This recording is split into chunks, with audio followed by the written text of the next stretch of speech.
There is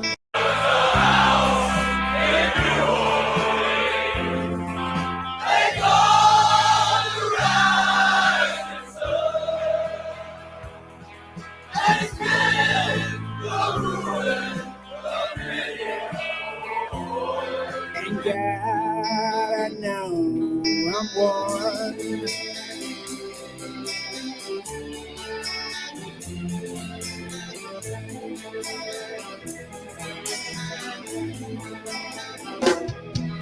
My mother was so tender. She served my routine.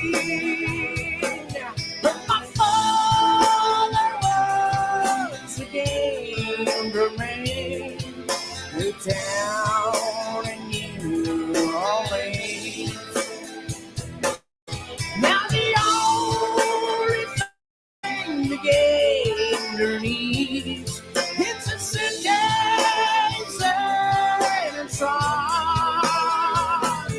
And the only time he's satisfied, it's when he's on a drawn.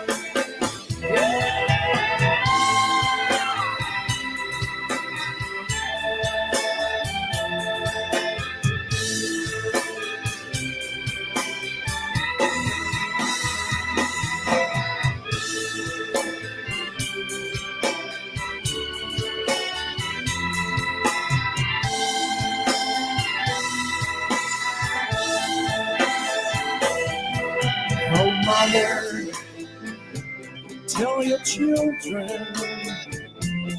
not to do what I have done. Oh, spend your life in sin and misery in the house of the rising sun. Well, I got one foot on the platform, the other foot on the train. I'm going back to New Orleans to wear the ball and chain. Yeah, the rest of the New Orleans, they go there right inside. They feel the ruin of many a poor boy. Thank God I know I'm one. Thank God I know I'm one. Thank God I know I'm one. This is the dawning of the age of awareness.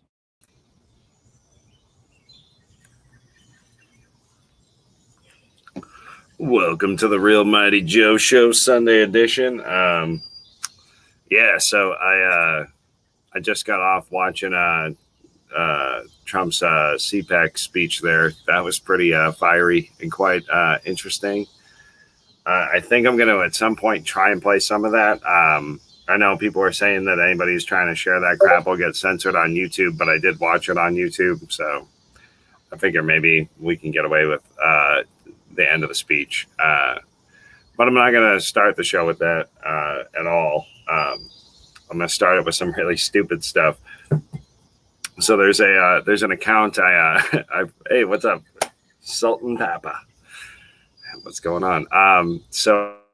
Real like account that I follow on Twitter that I really get a kick out of. It's the Liberals of Twitter or something like that, or Liberals of TikTok, I think it's called. We're gonna find we're gonna watch like a video or two from this account because this is just this is something, man. I saw a couple of these. Yeah, Libs of TikTok. That's the name of the account on Twitter. We're going over here. We're going into Adventureland with Libs on TikTok. And we're going to listen to some stuff here. Hold on. We got to get this guy. This is some like cringe level shit.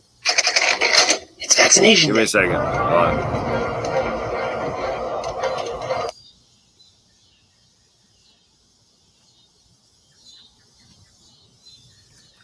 I'm going to mute my mic so you guys don't get no echo. I want you guys to hear him in all his glory. So give me a second.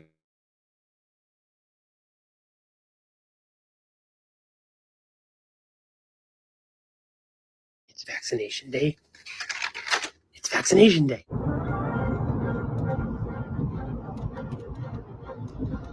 It's time for vaccine shot number 2. I've got my mask with Pikachu, but I am running 7 minutes late. I hope they'll jab me anyway.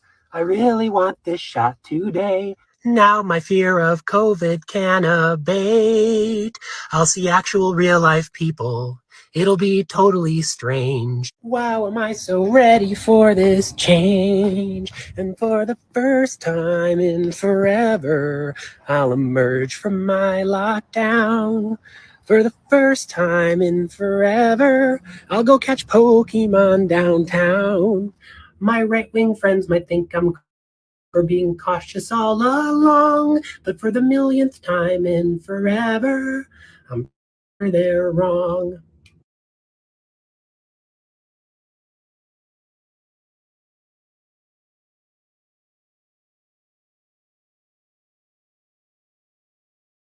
Yes. So anyway, if you don't follow this account, you should check out the Libs of TikTok. I mean, it is like crazy all day. So hard. Hold on. We got to get, I had like more than one of their videos pulled up. So just give me a second. I'm actually just going to go to their Twitter account and see what's up. I'm going to look at the Freshy Fresh. Oh, yeah. This is the guy I had pulled up next anyway. So here, just give me a second. I'll just go ahead and share that screen. Oh, it's still sharing, so I just got to do it this way. Bam. And I'm going to shut myself up so you can hear him in all his glory yet again.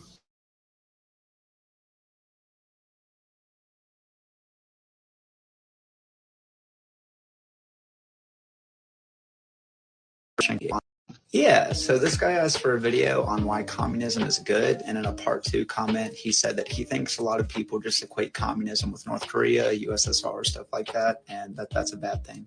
You also don't have to apologize for any ignorance for being liberal. I grew up Christian conservative before I found leftism. Communism is good because true Marxist communism is as close to a utopia as we can get. The reason you equate communism with North Korea and that's a bad thing is because of Western propaganda, capitalism, McCarthyism, Red Scare. The capitalists over your head want you to think that it's bad so they can keep their capitalism. The Marxist definition of a stateless, classless society. That definition has no in the real world, unless you count all of human history up to the last couple thousand years. No working 60 hours a week to have food in your stomach and a roof over your head, accessible health care, and free to do anything you want to do without the chains of money.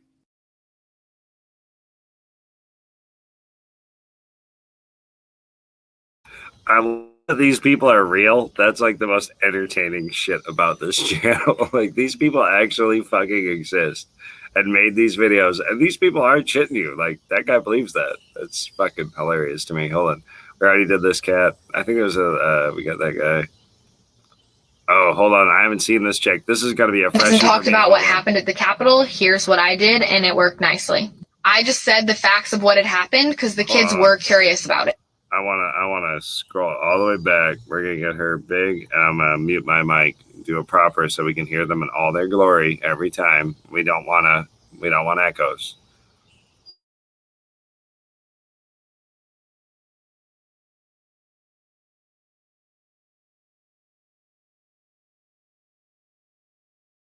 Kind of a video diary for me, but if you're a white teacher who still hasn't talked about what happened at the Capitol, here's what I did, and it worked nicely. I just said the facts of what had happened because the kids were curious about it. The president of the United States called for people to walk down there, and they did, and they broke in, and police opened barriers for them to get in, took pictures. There was backup called after things got bad. People were eventually escorted out of the building and not arrested. The president did make a statement for them to leave and go home, but it was after everything had already kind of happened, or at least started.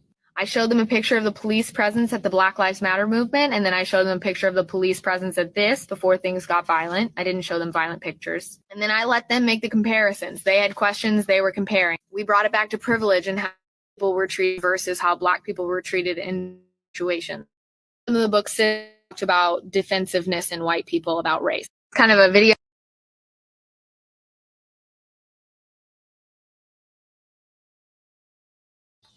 Man, I hadn't seen that one. I didn't know where the hell she was going with that shit, man. She took that shit to race. Like, really? That's actually incredible to me. How she like did like mental gymnastics. She's like, yeah, there were some problems with the police letting them in and this and that. And then it's like, I don't even know what the hell I just witnessed. This shit's fucking incredible. So if you don't follow that account on Twitter, you absolutely should. That shit is entertaining as hell. So I just wanted to start my show with some of that dumb shit just to be lighthearted.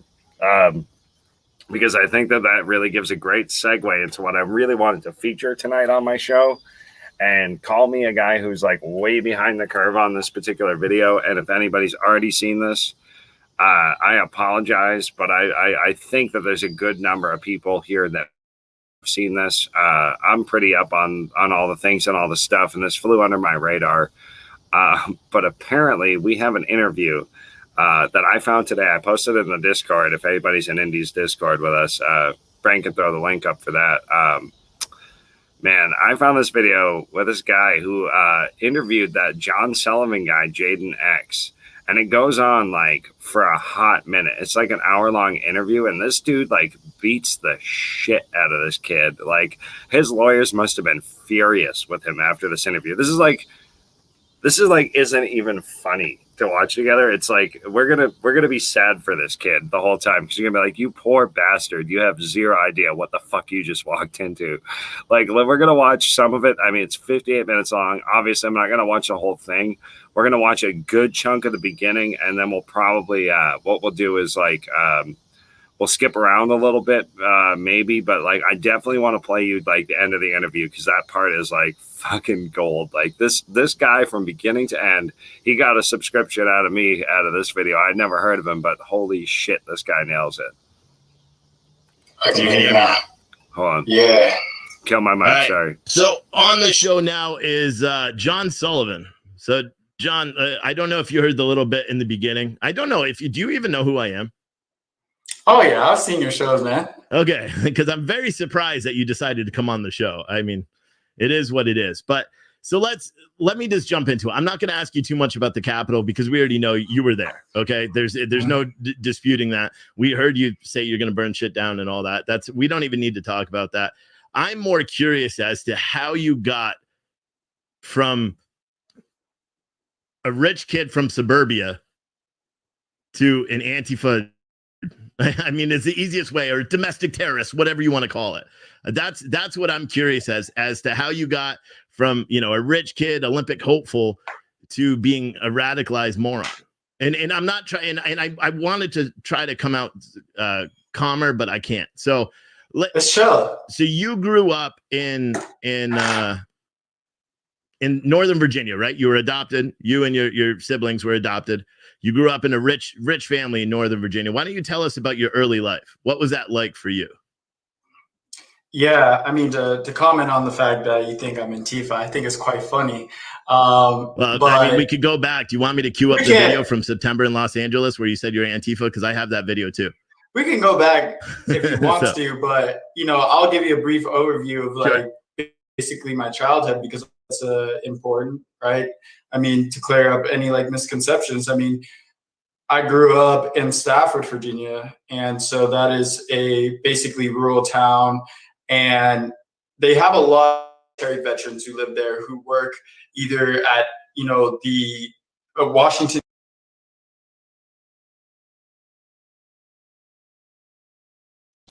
hold up. I want to speak to this comment that just came through. Because I guess I was trying to catch up with what happened, just to give anybody who's watching this and then the context of this comment. So what happened is there's a person who came behind Bruce, Jenner and all that stuff, kind of like taunting him out of CPAC and all that, or Caitlyn Jenner, or however you want to say it, and all that stuff. And so he didn't like want to support that hate.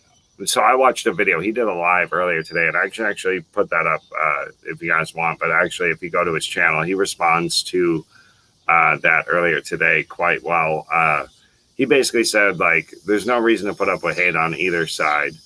And the bottom line is that, like, his political stances when it comes to that stuff, Caitlyn Jenner or whatever you want, is aligned with those political stances still. Like, doesn't believe that, biological men should compete in women's sports, and doesn't believe that biological men should be able to use the bathroom with, and stuff like that. So, I mean, I think that, without getting any controversy, because I'm a brand new gamer and I don't know shit from Shinola about this guy, but what it sounds like to me is he was trying to distance his media company from the idea of hate on any direction, on any side, and he said that quite clearly. He's like, basically, if we don't tolerate hate from the left, we can't tolerate it from the right either. And I 100% agree with that statement. So we're going to watch him roast this guy, John Sullivan, together. But I did want to point out, yeah, there is a kind of a divide, I guess, maybe a manufactured divide, but a divide within the community over that and all that crap. But that's not a guy that worked for him. It was a guy he worked closely with, and he specified that as well. So it is what it is. He just wanted to, like, I don't want shit to do with that. And I don't blame the guy. If something like that happened on my show, I'd probably have the same reaction. I'd be like, I don't know that fun. Yeah. So it is what it is. That's an explanation on that. And then we got, hey, what's going on? Welcome to the show. Nice to see you. All right, we're going in back to our video here. I'll shut myself up. But I did want to respond to that comment because I do know that this is important when using this person as a source, as someone would want to. In DC at the Pentagon government facilities over there. So a lot of the families would live, about an hour out to travel in. So I lived out there in a farm basically. And so we had like horses and like cows and stuff like that. So basically was the majority of my life, is just growing up in the little podunk nowhere.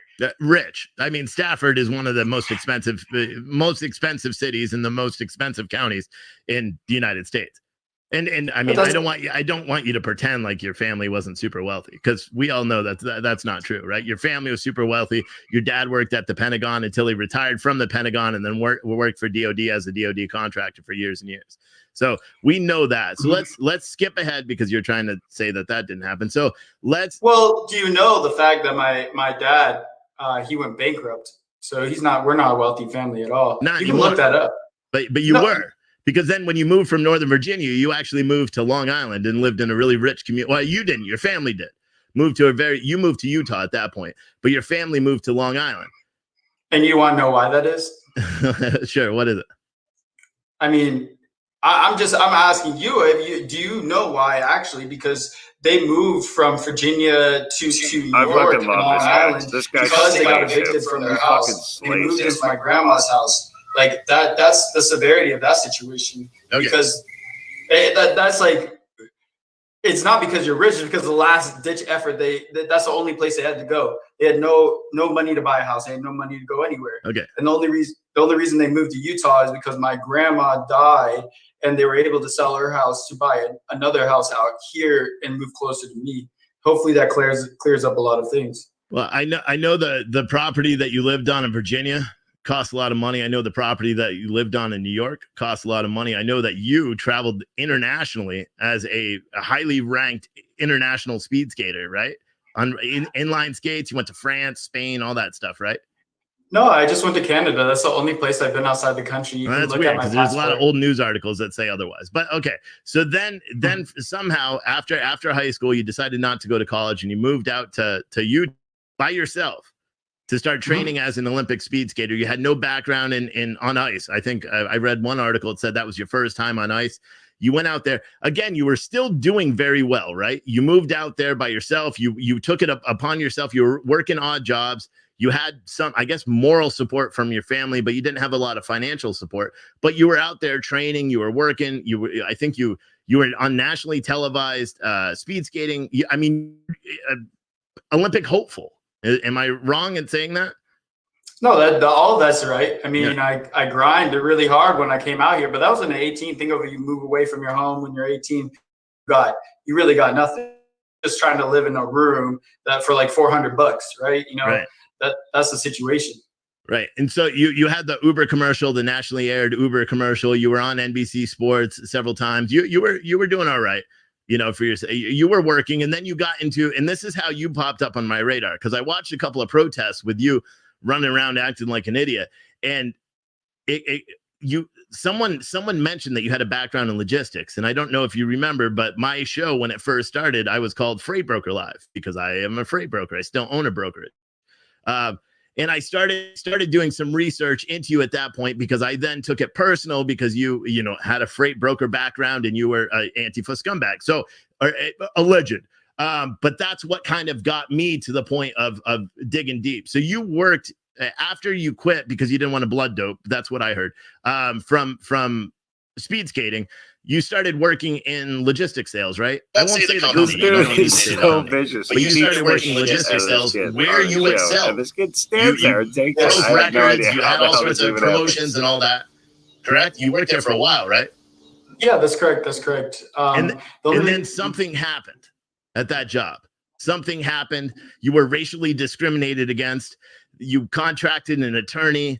The attorney got you a large settlement. And I know you can't talk anything about it, but because you signed a non-disclosure, but that's how you funded your whole Insurgents USA before it was Insurgents Logistics and all that. And then you.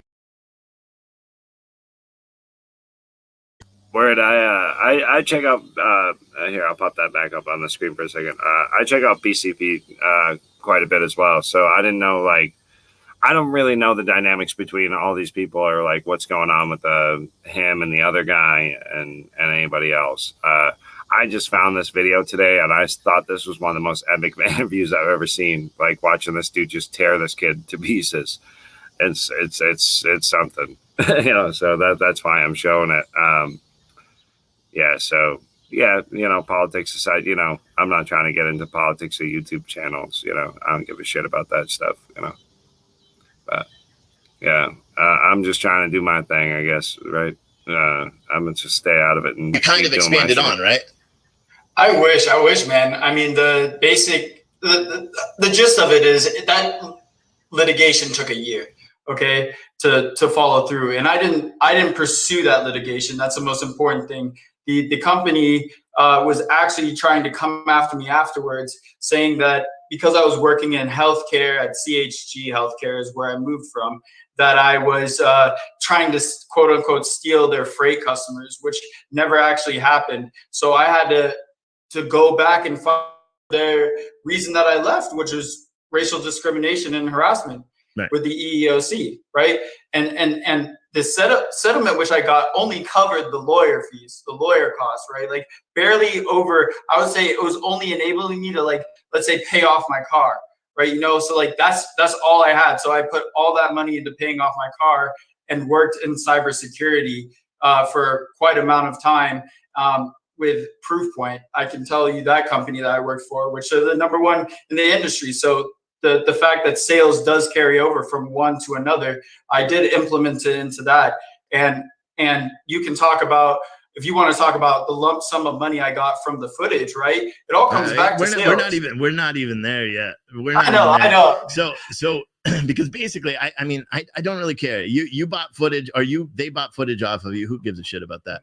I'm more trying to figure out what happened to you, like why you went from a rich kid. I mean, richer than most. You have to concede that you were richer than most. You may say you grew up on a farm with horses and shit. There are people that literally don't have food, and you had horses and cows and shit running around. So you were doing a lot better than a lot of people. And then you went out and you became an Olympic hopeful, and you did really well. And I understand why you left there. I that. It was, you know, a religious thing. You didn't believe in blood doping. I'm a drug tested powerlifting, you know, guy. I understand that. So I'm not criticizing you for that.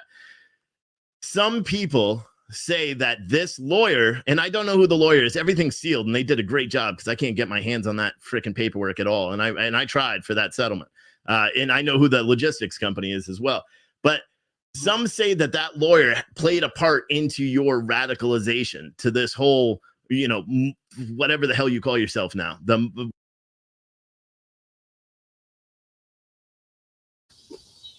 So, yeah, this interview gets like pretty freaking deep. I mean, like, I can't believe that. Like, you look at him squirming like a worm in his chair. He's like, but he's so proud. He's so convinced he's right. He's so thick in his own head that he plows through this interview. He tries to continue to plow through this interview. It's like, it's one of the most amazing things you've ever seen. What I'm going to do is I'm going to actually, here, let's just keep going where we are. Fuck it. We're going to go for a few more minutes here, and then I'll maybe transition to something else for a second. But we'll give this guy about 5 more minutes here and watch him just shred this kid. Whatever name you're going by today. Would you, just yes or no, do you think that that attorney had anything to do with how you went from being a normal person to who you are today, which is not normal? That's a great question. I don't think it did. The only thing that it basically opened my eyes to is that racism still exists in the United States, right? Like, and that's what it opened my eyes to, open my mind to the perspective of what other people were experiencing. I can tell you that. But as far as radicalization, all it entails is when you see me out at protests, the majority of them are not what I have specifically coordinated. If you're looking at that's lately. In the beginning, June, May, June, July, those were your protests. Those were ones that you were trying to spearhead. Provo, Utah in June when the guy got shot, that was your protest. You're the one that advertised it. It was your people. You're connected. You were seen walking away with the guy that shot the guy in the white Suburban. You were seen walking away with them after. Those were your boys. I've seen all the training videos of you going out shooting in the desert with the stupid rednecks that can't aim. I've seen all that. Yeah, but that was way after that. The only reason we started going out and training with weapons is because of the threats that we were getting from the militia that formed against me. So, and the other people that they were getting death threats from this militia group as well. Now, what I can say is that, yes, I did share the event, but I wasn't the organizer of the event. I attended the event just like I attended at the Capitol. You can see all the footage, which I was recording the same way, except with like a lot less equipment than I had at the Capitol.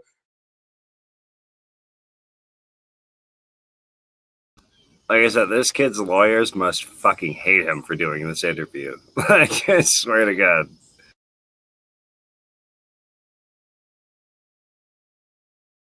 Right, like I had a gimbal stabilizer for my phone. I had a Ronin DJI gimbal for my DSLR camera. Like those things, like I didn't have at the beginning, but I still did the same thing. It was just a process in building up into that, I guess, to that level. You know what I'm saying? The quality of work.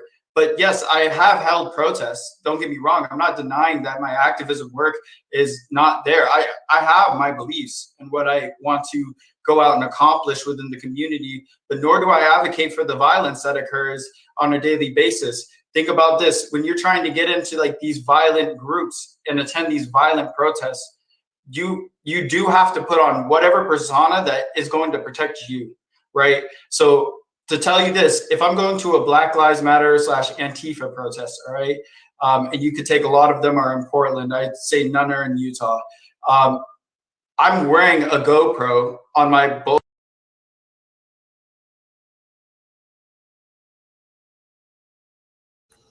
I like that tattoo on his hand, huh? Yeah, just saying. That's curious.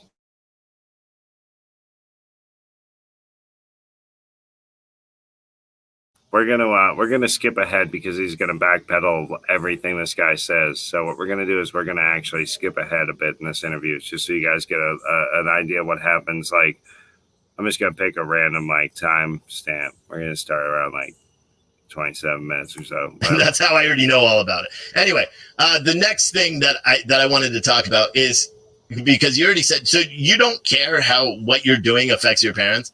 Like let's just say, and you may not want to talk about, but what are the consequences of what happened on January 6th and in the media portrayal of you to your dad, let's say? Do you know, do you still talk to him? I talk to my dad every day. So does he tell you about all the things that have happened simply because he's your dad? Things of what has happened? That stuff? So are you speculating that my dad is like No. I'm not getting in that whole psyop bullshit. No, I'm talking about his name. What you've done and your actions have done to his name, let alone about you. You're getting all the clout. I could see you're really enjoying it. You're appearing on local news. You're tweeting about it. You're really loving this shit. But let's talk about the people that are actually affected by it. Let's talk about, well, you can't talk about Ashley Babbitt, but there's more to that story as well, which eventually will come out probably in your trial. But let's talk about your dad and just the consequences of your actions and some of the things that you've said and how it's affected that man. Because you know I've talked to your dad too, right? Like what? Yes, of course, maybe. I don't know. I don't know who you're talking. Yeah, but when I wrote the first article, he didn't want me to write anything bad. Okay, well, like what consequences? What happened with the university? Because he was a professor at a university for a little bit, right? This is not true at all. No, he wasn't. He had nothing up in the university. Huh, that's weird. Not true. And what has my dad been working at? What has he been doing for the past couple of years? Do you want me to say? Because I'll say he works in freight now. He has a contract. And why is that? Huh? Yeah, do you want me to say who he has a contract with? I'll blow up his shit right now. Because as far as I'm concerned, he's harboring a terrorist. He took you in after you did what you did on the 6th. He works for a company out of Arizona. Okay? He owns his company, but he's got a contract with a company out of Arizona, a privately held company that's fucking huge. Okay, so you want to know why he's in freight? Because I literally built the business that he's running right now and gave it to him because he didn't have a job when he came out here. Right. I built that freight broker. You know what freight broker agents are, right? Yeah. And I know and that's great. But maybe he owes something to you. But does he doesn't owe nothing to me for what you're doing to your family? Are you oblivious to what you do to your family? I don't do anything to my family. Do you think there's any negative consequences to your actions to your family? Do you think it affects them negatively? There's nothing that I've done that I am guilty of or that I feel guilt over. All I have is documented events. Now, regardless of the false narratives that are spinning around my name, that's up to each individual person to do their work and due diligence and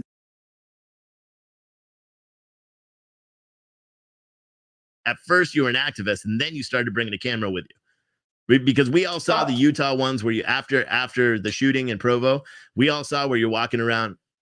What? Yeah, just skipping ahead. This is an hour long. My first video was the first riot in Salt Lake City, and I what did I say? What did I say? When you stopped being, when you pretended like you stopped being an activist and became a journalist, because that's fairly new, right? Where you're just trying to film. That's not new at all. I've been doing that. You've been calling yourself a journalist and not an activist, right?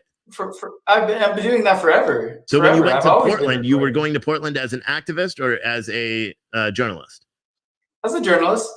Okay. Well, it's kind of interesting because that Jade Sacker said that you were compensated a lot, and they reimbursed you quite often when you were going for their events, when you're going as a journalist, as a feature, in their film.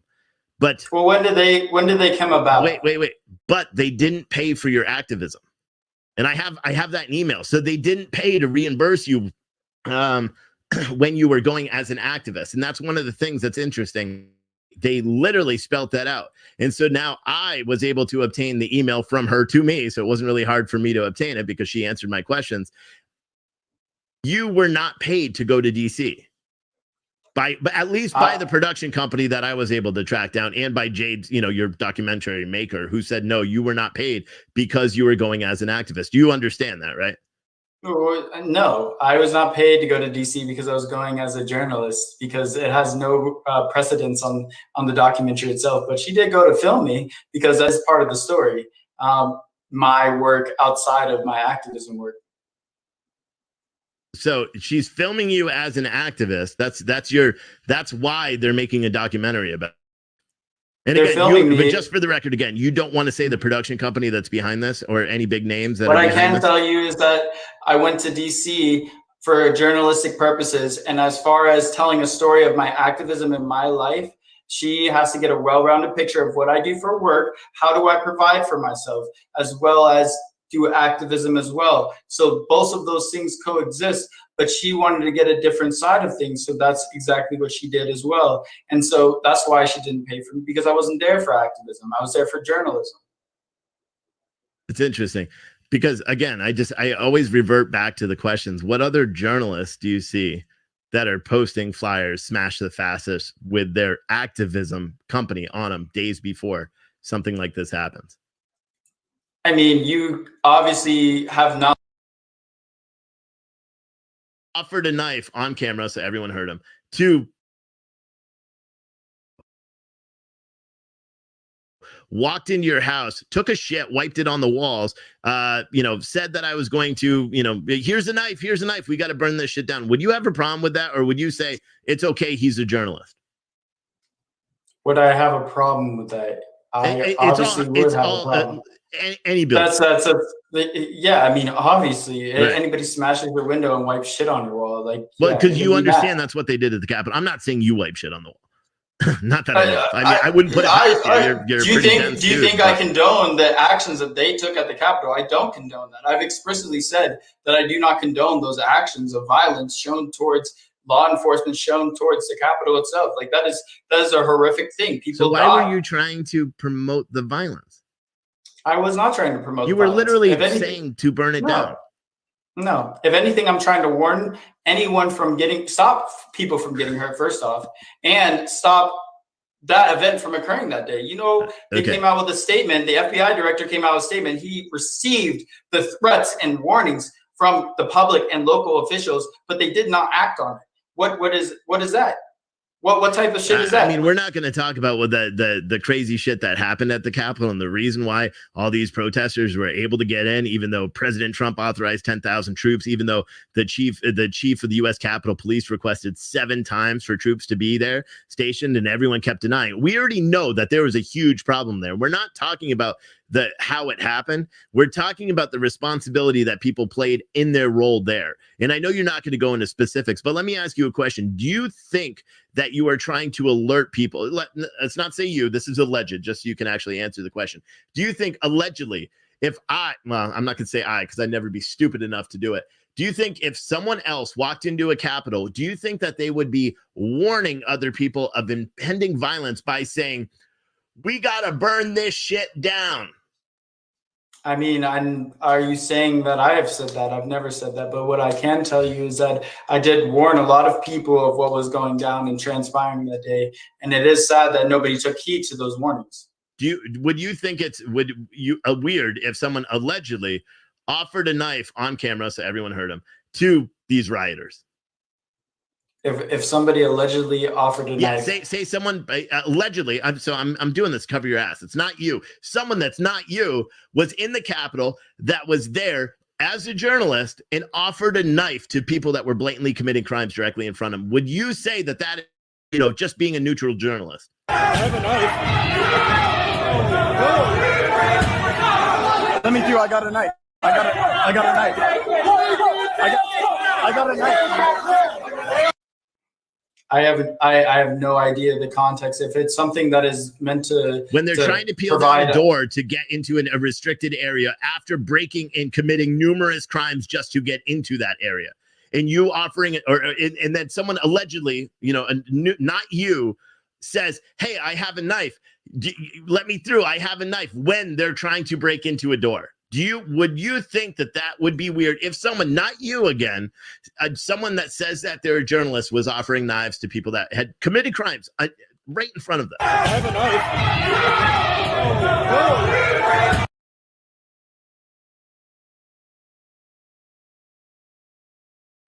Again, I've skipped around. This is an hour-long show. I've skipped around quite a bit. I just want to make sure that you guys get to see the end because the end is really fun. So we're going to go to the very end of this, and then I'm going to move on to some other stuff. And anybody who wants to call in, feel free to call in. It's pinned at the top, and feel free to join the show. You know, it is the Real Mighty Joe Show. Callers in are always welcome. Yeah, but we're gonna finish.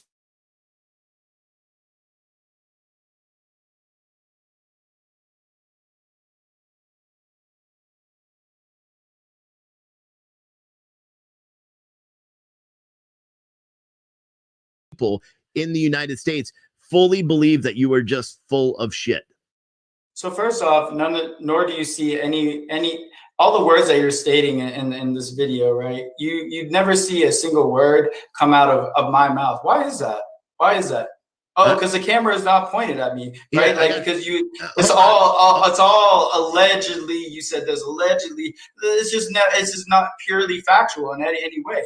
You can't allege somebody. Hold on, I got a special guest for you. I got your brother here. I got James here. It's James and John. James and John. What's up, James? Unmute yourself. You're muted. Unmute yourself. James, that's you. Well, I don't talk to my brother, so I'm gonna have to be excused from this. When I say I don't talk to him, I just don't talk to him. So I'll excuse myself from this. Oh, so you're gonna abandon the call now when your brother's on the call? He just wants to talk to you. He wants to. I don't care. I tell you, I don't. How you've affected your family. When I tell you I don't talk to this man, I don't talk to this man. So that's pure and simple.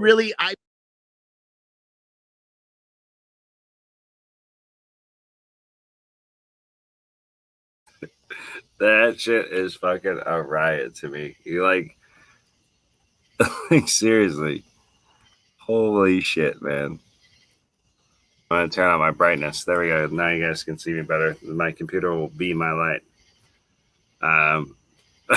Yeah. Isn't that fucking wild? So that's where I'm at so far. What else do I have to share with you guys? I do have other dumb shit to share with you guys. Let's see. Yeah, isn't that fucking wild? Oh, so man. That's where I'm at. Don't want to do that. Oh yeah. Well, that's weird. We won't go there yet. Hold on. Yeah, that was freaking hilarious, man. That guy, like, I skipped around quite a bit. That guy just straight up roasted that kid for an hour, and it's like almost one of the most brutal ones I've ever seen. It's crazy. We're gonna do a little clip of the Don. Let's see if we can get away with it from Twitter. So I'll away with it. And actually, I'll probably check into Homeboy and see if he posts anything after this, because he's a good guy to follow. He's Grasshopper on Twitter. Follow that account if you don't. It's got a lot of good clips and good information. But anyway, follow me on Twitter, Real Mighty Joe.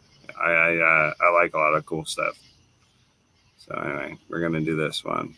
Where is he? He disappeared.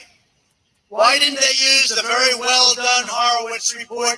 And it was very well done. It was incredible. Even the New York Times wrote the most vicious editorial about James Comey based on the Horowitz report, which talked about the crimes and bad acts committed by Comey, McCabe, and others.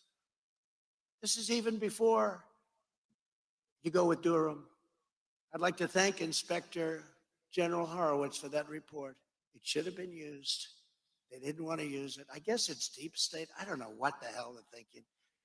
Deep state, is there something? But if you can't wait for Durham, just read a man named Daryl Cooper's brilliant thread on Twitter. He tells the whole story. You got to read it. As he put it, we know as fact the Steele dossier was the sole evidence just to justify spying on the Trump campaign. They spied, think of it. They spied on my campaign and nothing will happen to them. Think of it. How can you imagine if I spied on Biden's campaign or Obama's campaign? Could you imagine what would have happened? They spied on my campaign. We caught them and nothing happened. The FBI knew the Steele dossier was a DNC operation paid for by DNC and crooked Hillary Clinton, who, by the way, is the most angry person in the United States today. She's gone away. You know why? She said, why the hell didn't you do that for me in 2016? Forget it. There are more people than her. No, she said, why didn't you do it for me? Actually, the race was much closer. You know, the New York Times asked me a question.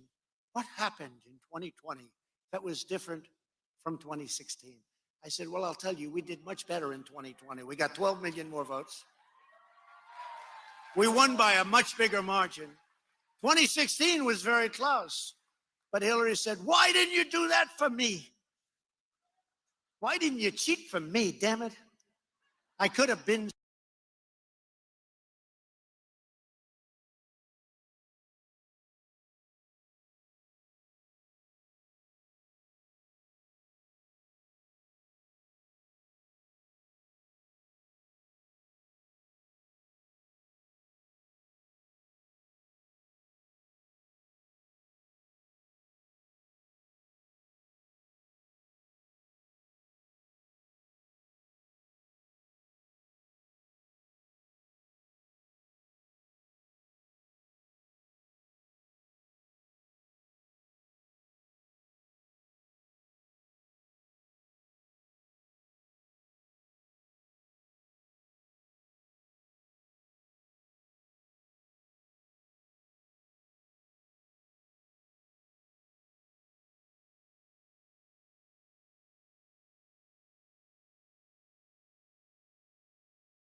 Clear, Mr. Kenney's not a scientist.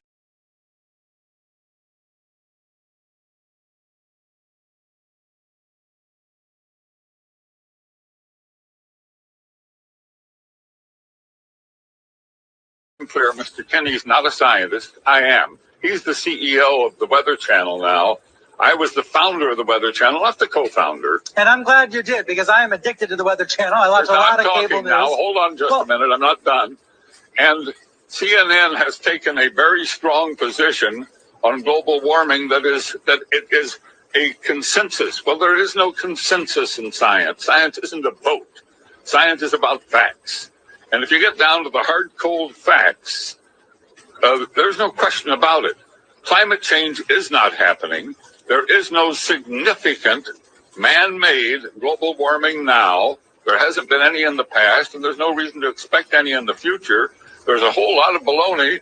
And yes, it has become a big political point of the Democratic Party and part of their platform. And I regret it's become political instead of scientific. But the science is on my side. I don't think we're going to come to a conclusion about the topic right here. What I do wonder, I know though, is we're when not, you because see you wouldn't allow it to happen on CNN. but I'm happy that I got on the air and got a chance to talk to your viewers. Hello, everybody. There is no global warming. What I do wonder is when you see the government, when you see NASA, when you see other institutions say that 97% of climate scientists agree, do you think they're making it up? What I don't understand is how you square that. That's a manipulated figure, and let me explain it to you. The government puts out about $2.5 billion directly for climate research every year. It only gives that money to scientists who will produce scientific results that support the global warming hypothesis of the Democrat Party position. So they don't have any choice. If you're going to get the money, you got to support their position. Therefore, 97% of the scientific reports published support global warming. Why? Because those are the ones the government pays for, and that's where the money is. It's real simple, but that doesn't mean it's right. That doesn't make it true. That only makes it bought and paid for. The money goes in circles. I'm not a scientist, so I'm not going to try to refute you on that's the the facts. truth. I'll simply say that the vast please stand majority... back from this issue and let the two sides be on the air. Clear, Mr. Kenny's not a scientist. I am. He's the CEO of the Weather.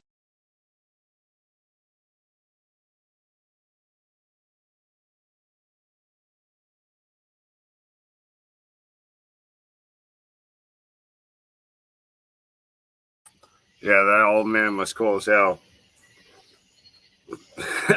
So anyway, we got that going on. Indy tried to say, all right, so some breaking news, I guess, or something you guys are trying to tell me about.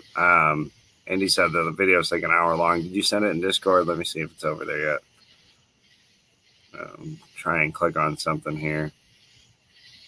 Oh, that was really funny. The Babylon Bee thing you sent me yesterday was hilarious. Did I play that on the air? That shit is funny as hell. I'm actually going to do this. Let's see what happens. Let's see if I can do the Babylon Bee thing from yesterday. I don't know if it'll let me. Let's see. That's just funny, though. Well, whatever. We don't have to do that. But check out the Babylon Bee shit from yesterday. It's funny. It's the jab and the vid section. Yeah. Oh, okay. All right. I can figure it out. I got you. I know what you're saying. I'm picking up what you're putting down. I see you just posted it. There you go. Bam. Or somebody just posted it. Let me go to the bottom here.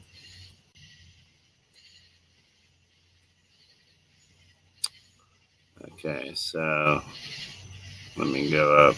I got you guys. I see it. Wait, not yet. Is it this bitch shoot thing? Ann Vandersteel? Is that who you're talking about? Because I think I saw her the other day. Odyssey link up there, Joe. Yeah. Well, I'm looking again. All right. Why don't you just one of you guys DM me or something? I'm being late. Like, where is it at? All right. Is that an Odyssey link? That was a BitChute link. Do I have to scroll up higher than that? Oh, here we go. Maybe. Oh, okay. I think I was tagged in it with everyone. Is it this one? Yesterday. Full interview. There's no variant, not novel. Let's see if this is it. I think this might be the one you guys are talking about. Oh, Andy's here. There we go. What up, Andy? I think I just found it. It's the it's an Odyssey link. There's no variant. Is that the one you're talking about? Yeah. Can I just? It's an hour and 20 minute video, so I don't know if you want to play any of it now. I'm gonna play some. But I'd rather if you wanted to before we start to play it, maybe just give us kind of if you watch, maybe give us like kind of a rundown or a summary. I'm gonna I'm not gonna play it yet, so I'm just gonna Yeah, so I mean, I won't explain this very well. I mean, you should really watch the video, everybody. We will. But I'll watch it. Yeah, well, I'll watch at least a little bit of it tonight, and we'll see what happens. Yeah, for sure. Yeah. So basically, it's this guy, Dr. David Martin, and he's worked, from what I can gather, he worked in a sense with patents for the past 20 years or plus. It seemed to me like he was in some kind of like an auditing sense where he would go back and look at patents for different organizations, but I'm not 100% certain on that aspect of it. But basically what he says is that by looking through over 2,000 patents that are related to SARS, COVID, Yep. and also at applications for patents that were denied, he was able to find evidence that there is nothing novel or new about COVID-19. It's the same as SARS and COVID in the past. And on top of that, so I've seen clips from this today that they came across my radar today. Like when I saw a picture of his face when I called up the video, I realized that I have seen clips of it, but I haven't seen a whole hour and a half. The interview that I saw, at least the video that I saw, which I don't think was the original source, but I believe it was yesterday that this interview took place and was aired. So Okay. I saw it last night, and then today, the other one you had commented on, it's not the right one, but it was with Ann Vandersteel and Right. I can't remember his name, but that guy whose last name starts with a V, Vermian or something like that. He's awesome, but I can't remember his last name. Yeah, I know what you're talking about. Yeah, that guy. I saw him do an interview with her about it a little bit, but yeah, she talked about it, and yeah, but also on top of it not existing, there's evidence to show ties to Fauci and all of the money that he's made off of this, and all of how his hand's been involved in all of this, but the jab, but also just a lot of different aspects of that, but also that this David Martin was showing evidence from the patents of how they talked about using this basically the whole point of this is to be able to weaponize the vaccine as a bioweapon. Right. And so it's really compelling evidence for everything we've already, I think, had an idea of and maybe knew but didn't have the proof for, and it's all right there. And he names, there's over 2,000 patents, but he names certain ones, and my hope is to have time to get. I will. I plan to go in and kind of deep dive. I'll listen to it in full tomorrow, and we're gonna play some of it tonight just to get everybody's feet wet, and I'll post the link. Just while I got you on the phone chatting with me, I'm curious. Did you see Trump's speech tonight at all? No, I didn't. I saw your reaction to it, and I didn't watch it. I kind of went down about the end of the show. I'm gonna try and get away with doing this, but at the end of the show, what I'm gonna do is call up for my inspirational part of the show. I'm gonna play the end of his speech if I can get away with it from Right Side Broadcasting on YouTube, because I watched it on YouTube. So I was like, if they haven't taken it down from them yet, I should be able to share that or post that. So what I'm gonna do is try and for my normal like closeout prayer piece, I'm gonna like play the end of his speech because it was really fucking incredible. It was something. What I was saying to someone earlier is citizen Trump. Trump is a citizen. I was saying to my lady because it's like they're talking. Like when he was talking about taxes, he's like, if they're going to tax us, and they're taxing us to do this and they're taxing us to do that, because he's a citizen again. So it's like he's not the president anymore. Like citizen Trump is very dangerous. I like that. That's really cool to think about. But I think the point is we're all dangerous to them. That's why they're trying to take us out. There's more of us than there are of them, and so that's why we're dangerous to them. It's because they're outnumbered. Yeah. All right, so I'm going to do my best. All right, so this is. I want to go ahead and give a few minutes of this some airtime. I'm going to jump out, but you should just right on the time I'm going to show the speech. You should go ahead and give a disclaimer that it's for educational purposes, so you don't get any copyright issues. Yeah. I'll go ahead and just be like, it did happen today, and we're commenting on it. Yeah. I mean, it is what it is. I'm 2 for 2 with YouTube. They tried to screw with another video and take a piece out with the Whitney Houston singing the national anthem. They tried to take that whole chunk of video away from my live stream, and I was like, no, I'm commenting on it. And they put it back. So I'm 2 for 2 so far. So. All right, thanks, Joe. I'll jump back in the chat.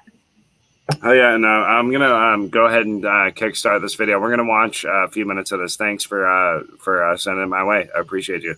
And if you don't follow Andy, she'll post a link to her Discord.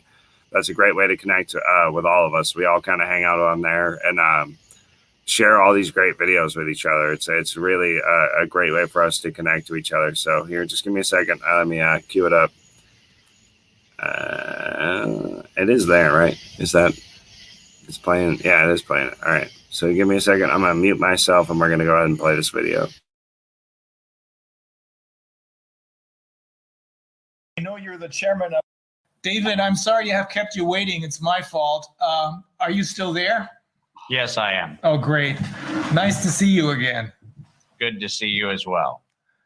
So, I think it's best if you introduce yourself. I know you're the chairman of MCAM, International Innovation Risk Management, but that doesn't tell a whole lot of people what you're really doing. Yeah, well, from a corporate standpoint, we have since 1998 been the world's largest underwriter of intangible assets used in finance in 168 countries. So in the majority of the countries around the world, our underwriting systems, which include the entire corpus of all patents, patent applications, federal grants, procurement records, e-government records, etc. We have the ability to not only track what is happening and who is involved in what's happening, but we monitor a series of thematic interests for a variety of organizations and individuals, as well as for our own commercial use, because as you probably know, we maintain 3 global equity indices, which are the top performing large cap and mid cap equity indexes worldwide. So our business is to monitor the innovation that's happening around the world, and specifically to monitor the economics of that innovation, the degree to which financial interests are being served, corporate interests are being dislocated, et cetera. So our business is the business of innovation and it's finance. Also seine Firma, ist der Vorstand von MCAM International und um es ganz kurz zusammenzufassen, beobachtet, besser gesagt, mit dieser Firma die Innovationen, die weltweit passieren. Dazu gehören, und zwar und zwar so, wie sie sich ausdrücken, in den sogenannten Intangible Assets. Also das sind zum Beispiel Patente. Patente spielen hier eine ganz große Rolle, und er betreibt mit seiner Firma beobachtet mit seiner Firma auch die Equity-Indizes, um da zu sehen, wie reagiert die Finanzindustrie auf solche Innovationen. Okay, I got that. Yeah.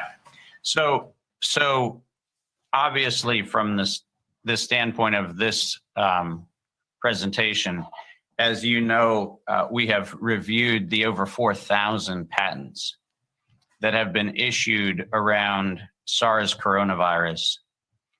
And we have done a very comprehensive review of the financing of all of the manipulations of coronavirus, which gave rise to SARS as a subclade of the beta coronavirus family.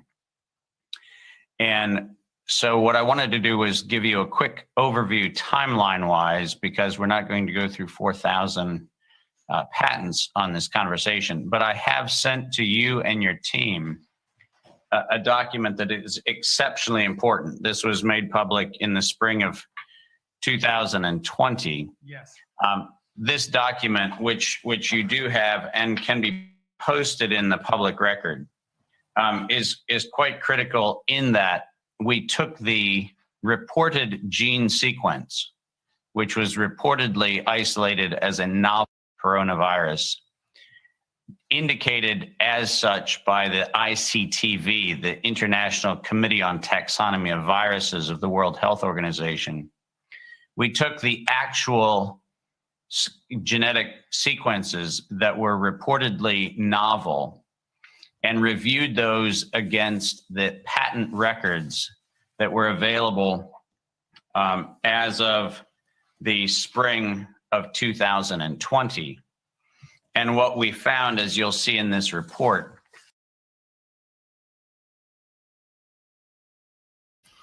I don't condone violence on my channel, so if you're questioning whether his face is punchable or pinchable, I'm not going to chime in on that because I don't like violence. I've studied my entire life as a martial artist to not be violent. That's and as a yogi. But this part right here, this comment right here, I agree with that very much. So his mouth does move like a snail. But I won't comment on the other comments. You guys can say whatever the shit you want to each other. That's on you guys. But yeah, no, I don't condone violence. That's my way. I'm a peaceful guy.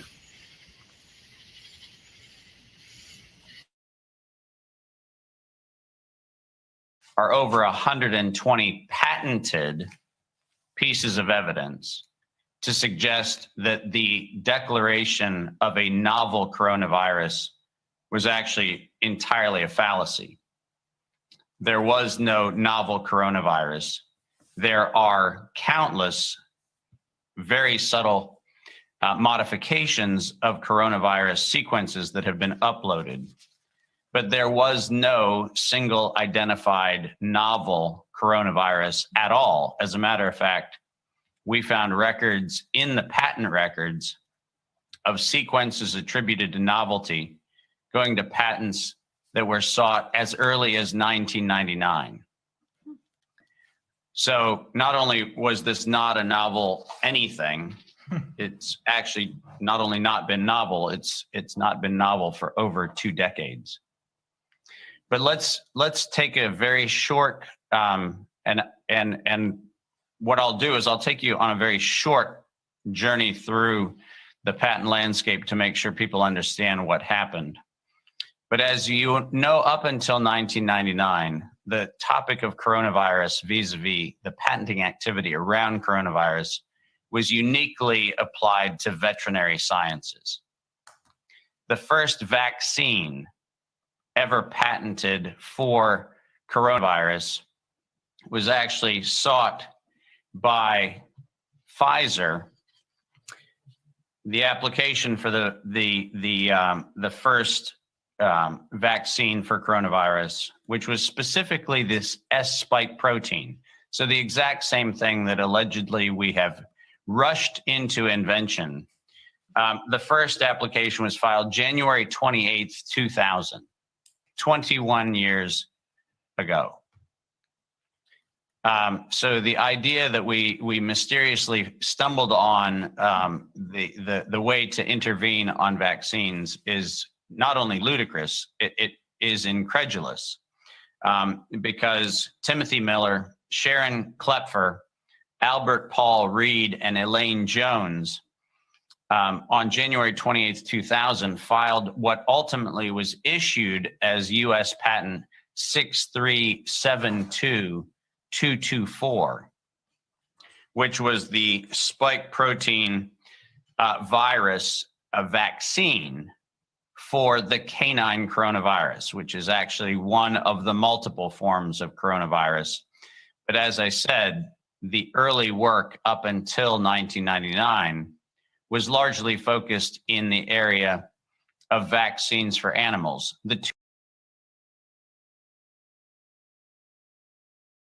Yeah, so again, you know, when this all started coming out, you know, like the word coronavirus was a scary thing to people, but it's literally, they've been trying to find a cure for the common flu and the common cold forever. I mean, this is nothing new.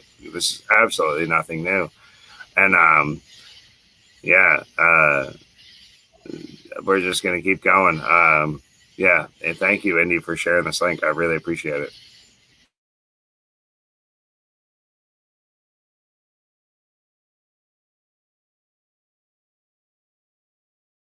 two animals receiving the most attention were probably Ralph Barrick's work on rabbits and the rabbit cardiomyopathy that was associated with significant problems among rabbit breeders, and then canine coronavirus in Pfizer's work to identify how to develop S and spike protein vaccine target candidates, giving rise to the obvious evidence that says that neither the coronavirus concept of a vaccine nor the principle of the coronavirus itself as a pathogen of interest with respect to the spike protein's behavior is anything novel at all. As a matter of fact, it's 22 years old based on patent filings.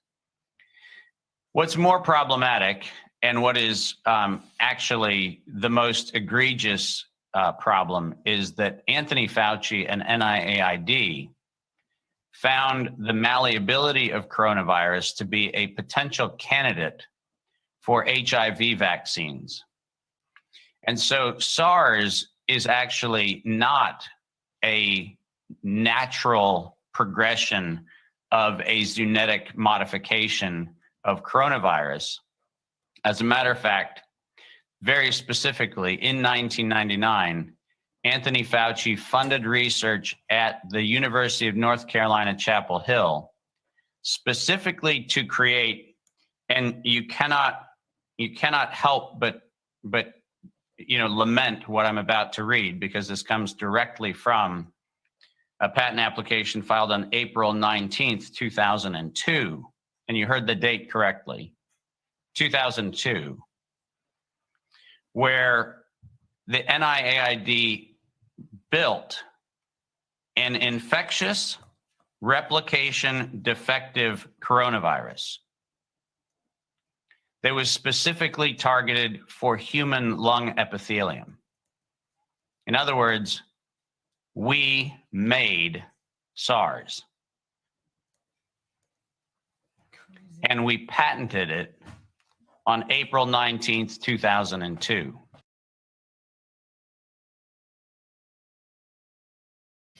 Whoop, there it is. Whoop, there it is. Whoop, there it is. Let's scroll it back just a second. Do you hear what that guy said?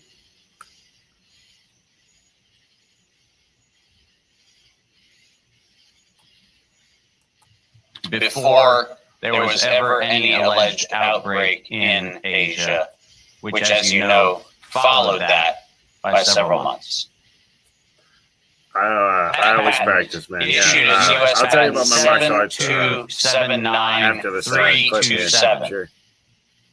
That patent clearly lays out in very specific gene sequencing the fact that we knew that the ACE receptor, the ACE2 binding domain, the S1 spike protein, and other elements of what we have come to know as this scourge pathogen was not only engineered, but could be synthetically modified in the laboratory using nothing more than gene sequencing technologies, taking computer code and turning it into a pathogen or an intermediate of the pathogen.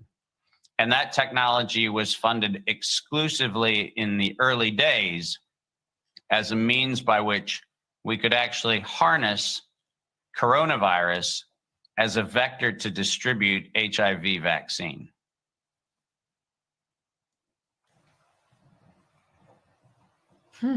I'll let you translate that because that's a lot of material. Okay. Okay. So it gets worse.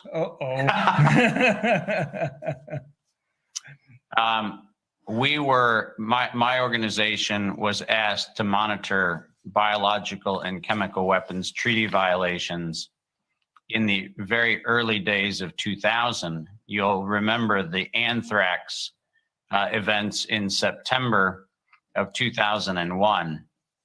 And we were part of an investigation that gave rise to the congressional inquiry into not only the anthrax origins, but also into what was unusual behavior around Bayer's ciprofloxacin drug, which was a drug used as a potential treatment for anthrax poisoning. And throughout the fall of 2001, we began monitoring an enormous number of bacterial and viral pathogens that were being patented through NIH, NIAID, US AMRID, the US Armed Services Infectious Disease Program, and a number of other agencies internationally that collaborated with them. And our concern was that coronavirus was being seen as not only a potential manipulatable agent for potential use as a vaccine vector, but it was also very clearly being considered as a biological weapon candidate. And so our first public reporting on this took place prior to the SARS outbreak in the last.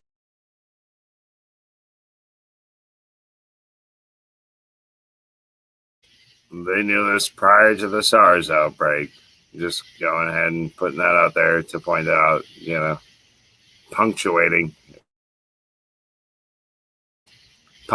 his speech.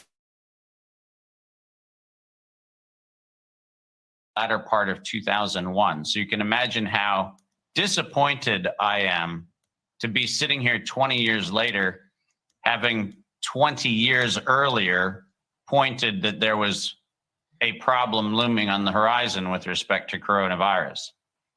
But after the alleged outbreak, and I will always say alleged outbreak, because I think it's important for us to understand that coronavirus as a circulating pathogen inside of the viral model that we have is actually not new to the human condition and is not new to the last 2 decades. It's actually been part of the sequence of proteins that circulates for quite a long time. But the alleged outbreak that took place in China in 2002 going into 2003 gave rise to a very problematic April 2003 filing by the United States Center for Disease Control and Prevention. And this topic is of critical importance to get the nuance very precise.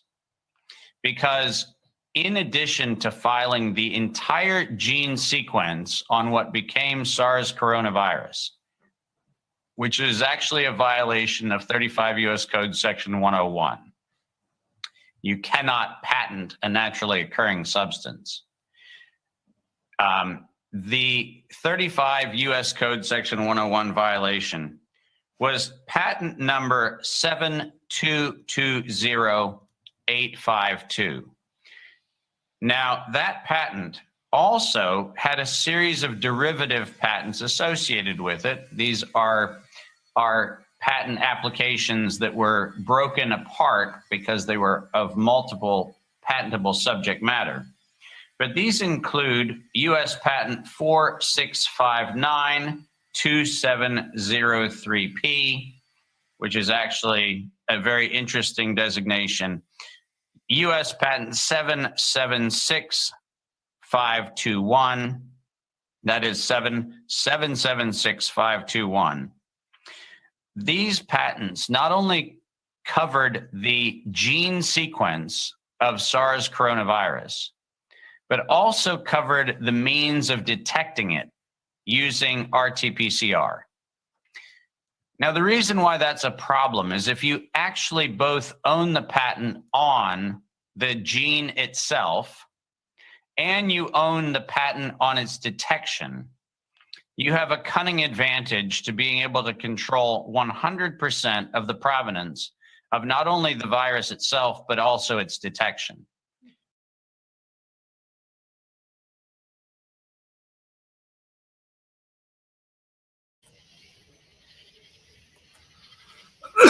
Fauci, sorry. I just coughed. Sounds like that's what's going on there. I posted the link to that. Man, that's heavy. We're not even 20 minutes into that video. My God, there's some things there in there. Let me see what else we're gonna do, because you know the whole point is the show is a little bit of a variety, right? So we gotta show you where to go, and you go there on your own, I guess, to some extent. We're gonna play this next lady's video next, real quick. Just give me a second. I may go back to that. I don't think I'm going to go back to that tonight. I might go back to that tomorrow. I'm going to listen to the rest of that tomorrow. Maybe I'll go back to that video tomorrow night. But what I'm going to do, I'm going to play this lady for just a second. And then what I'm going to do is I'm going to play the end of Donald Trump's speech tonight at CPAC. And hopefully my channel won't get nuked for doing it. So we'll see what happens. But at the end of his speech was something. So I hope you got. I'm going to make sure you all see that. Anybody who's watching right now. But we're going to play this lady first because I like her. She's got some fortitude. You know. You know what? Do not come knocking on my door talking about any sort of vaccines. Do not do it. It's insane. We've gotten to a point in this country where an administration is tracking people down over not making specific medical decisions. Are the needle Nazis going to show up and ask me if I've accepted Dr. Fauci as my Lord and Savior too? Because they'll get a swift door in the face. For a country that demands equal rights for everything, a country that is known for freedom, a society that continues to promote my body, my choice, it amazes me that we now have this elite group that is getting these freedoms that are being denied to others over their personal medical choices. Kids are being forced to quit college. Service members in the military are being held back. People's individual freedoms are being affected over choices they're trying to make for their health. When the government cares more about their definition of safety than your personal liberties, that's an issue that needs to be addressed. We've lost our ever-loving minds that we are dictating others over taking a shot. Take some damn personal responsibility. It's not anybody else's job to keep you safe. I've said that so many times already. We should be defending each other's freedoms, not trying to strip them away. Plus, it's literally the government's job to protect your freedoms because it says so in the Declaration of Independence.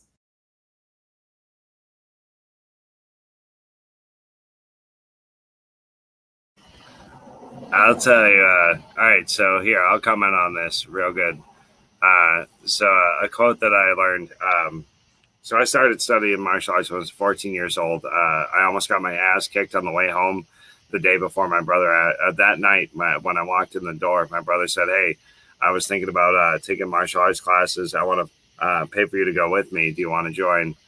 And at the time when I almost got my ass kicked, I knew that I couldn't defend myself, and I was terrified. I've studied martial arts for over half my life. I'm 37 years old, so 3 years into studying fighting. I am not a ninja necessarily. I wouldn't say that. I wouldn't qualify myself as that. I can absolutely fucking handle myself. I would promise you that. And so there's that. Yeah. What do we got here? I got myself trying to call in. That's kind of fucking weird. I'm just gonna stop sharing that.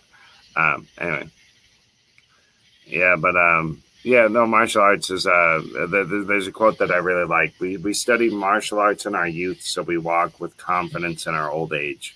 And I think that's really the true thing. Is I'm comfortable in my skin. You know, I've studied a variety of martial arts. He asked what kind of martial arts I've studied. I'll give you a little bit of background on that. So I've studied multiple forms of Kempo karate. I've studied Kaju Kempo, which I truly value as my mother art. And I think that's kind of where my home is.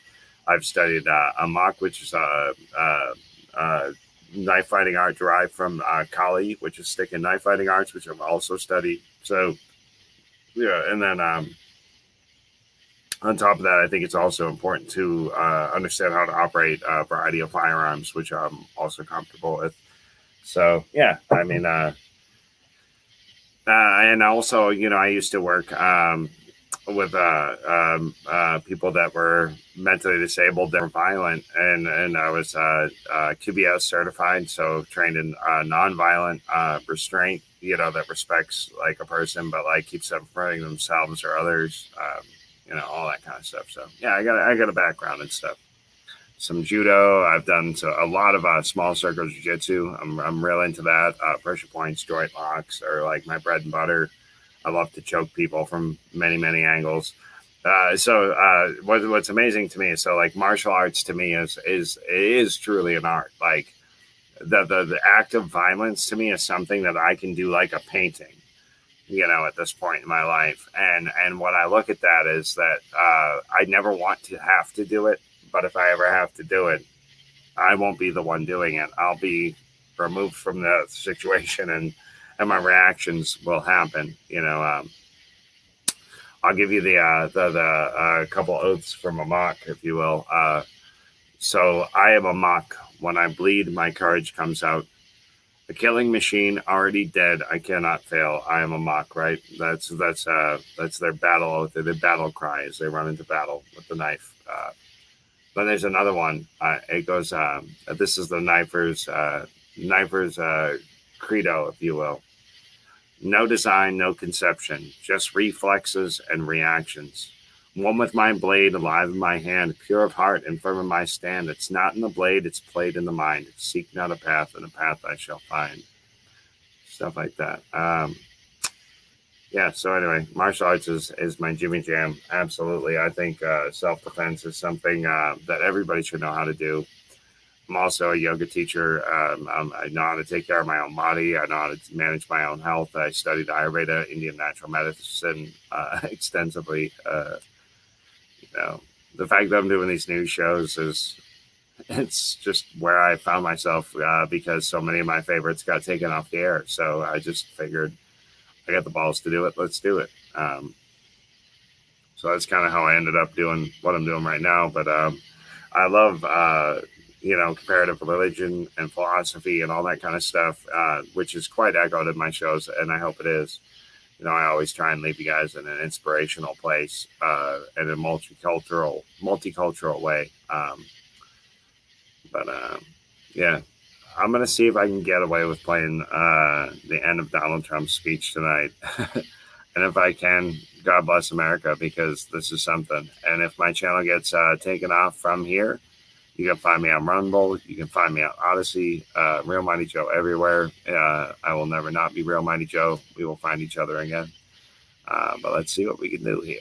I don't think they're going to. I still have like warnings available and shit. So they'll like take the shit on. I've won all my appeals. So I'm like a newbie still.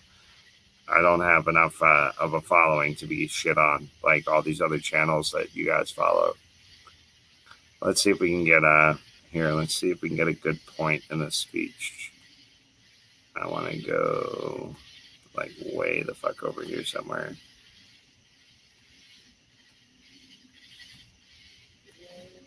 Let's see around where we are here. Right in the Oval Office, I would have vetoed it because it's a terrible thing. But the Democrats are vicious to the Supreme Court and to Kavanaugh. He's another one. Yeah, Bill Barr, they screamed, we're going to impeach him, we're going to impeach him. And it changes people. And how about Brett Kavanaugh? We're going to impeach him on women that admitted, ultimately, that nothing happened. They weren't even in the country, one of them. It was all a made-up scam. They should be prosecuted. They should be prosecuted. And they weren't. But with Brett Kavanaugh, they're screaming, we're going to impeach him every time you vote. We're going to impeach him. And you know what? How does he get out of that? By bad thing. And he went through, seen go through. That hearing was the most vicious, horrible hearing, I think, in the history of our country. I don't think there's ever been anything worse than that. In New York City and state, far-left Democrats actually ran for office, promising to prosecute me, my family, and my company without knowing anything about me. I never even heard of these people. They knew nothing about me. We're going to get him. We're going to get him. We're going to get Trump. And she won. She won. A lot of people running. She won. On the basis, we're going to get him. What did he do? I don't know, but we'll find something. No, how would you like this? They're in search of a crime. To them, it did not matter whether any laws had been broken.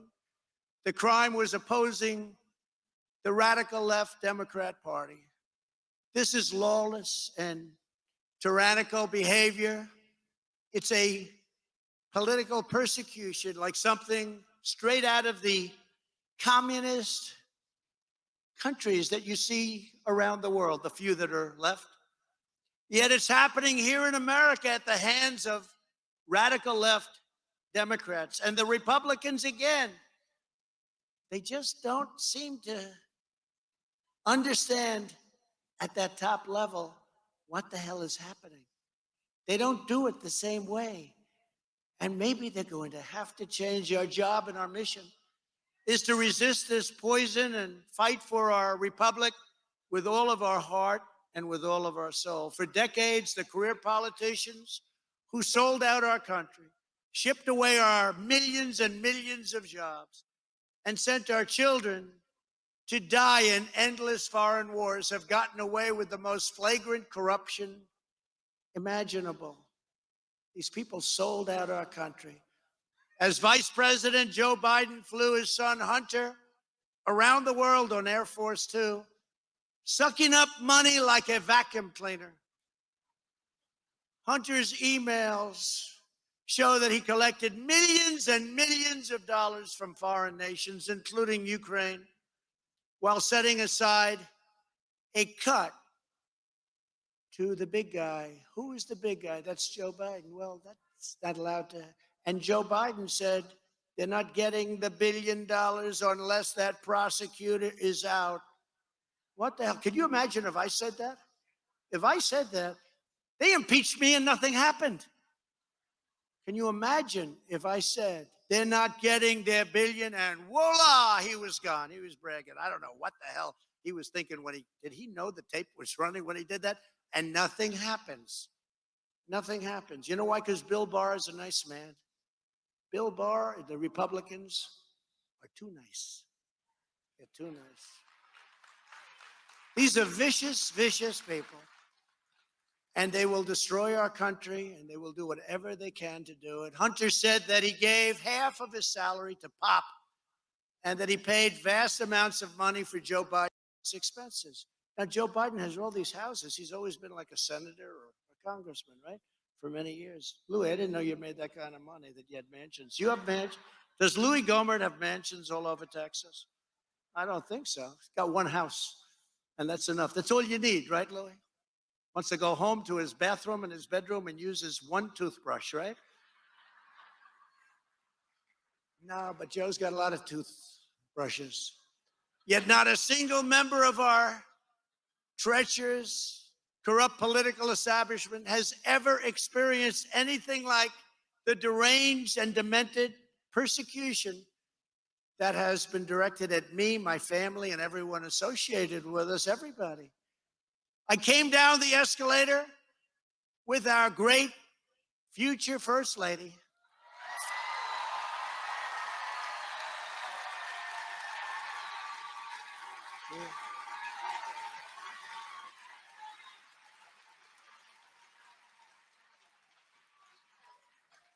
She was great. She had a very successful career, did really well until she met me. So much for that career. That's all right. She's cool. She's the coolest, the most confident person. She gets it better than anybody. And she loves you people. She loves you. But that's when all of these witch hunts began, all because I put America first, all because of MAGA. Make America great again. And now it's also because I got more votes, 75 million, than anybody in the history of the presidency. And far more than Clinton, far more than Obama, and a record 12 million more than 2016. Think of it, in the history, usually they go down a little bit second term, and they win, but they go down a little bit. I was told by a great pollster, really somebody great, John McLaughlin, one of the most respected. Sir, you got 63 million votes. If you get it up to 64 or 65, nobody can beat you. Can't lose. Thank you, John, very much. I got it to 75, and I lost, in quotes. I lost. It's a disgrace. It's a disgrace. And what they've done to this movement, I think they've made the movement stronger. I'll tell you, in a certain way, I think they've made it stronger. I'll never forget it.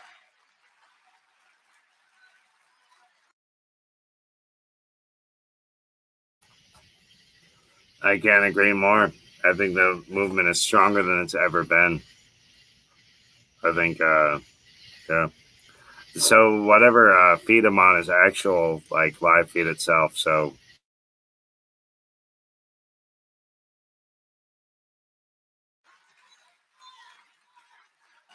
the world.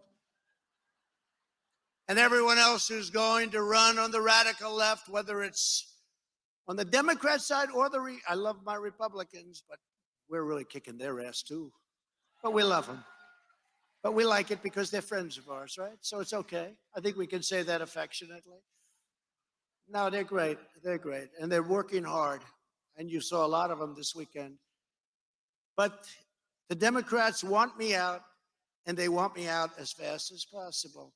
And here I am. I could have a nice, beautiful life. And here I am on a Sunday in Texas.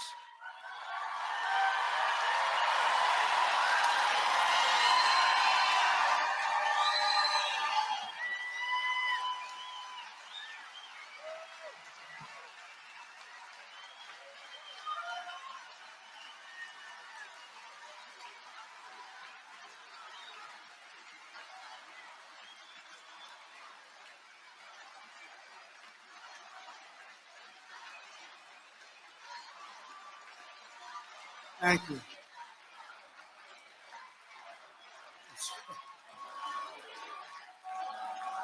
Thank you.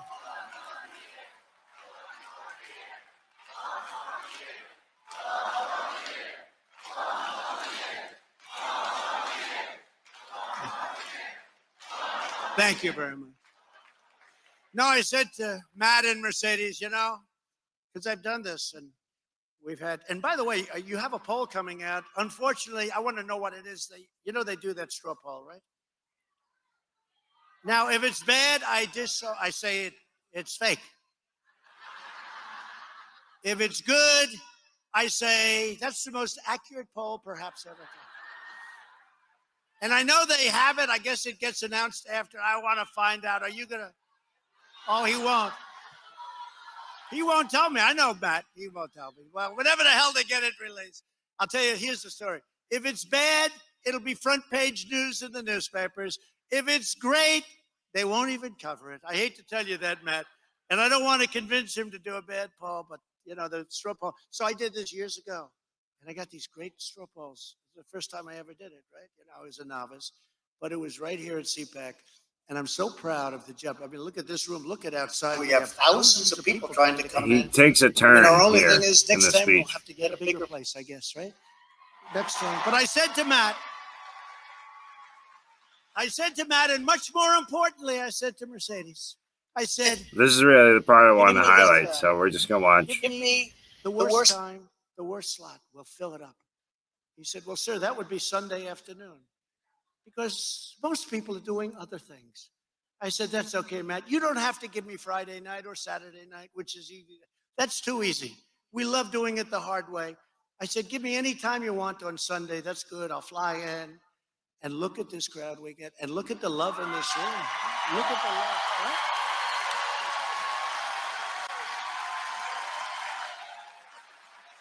No, we'll give Saturday night to Louie and to the doc. We'll give Saturday night to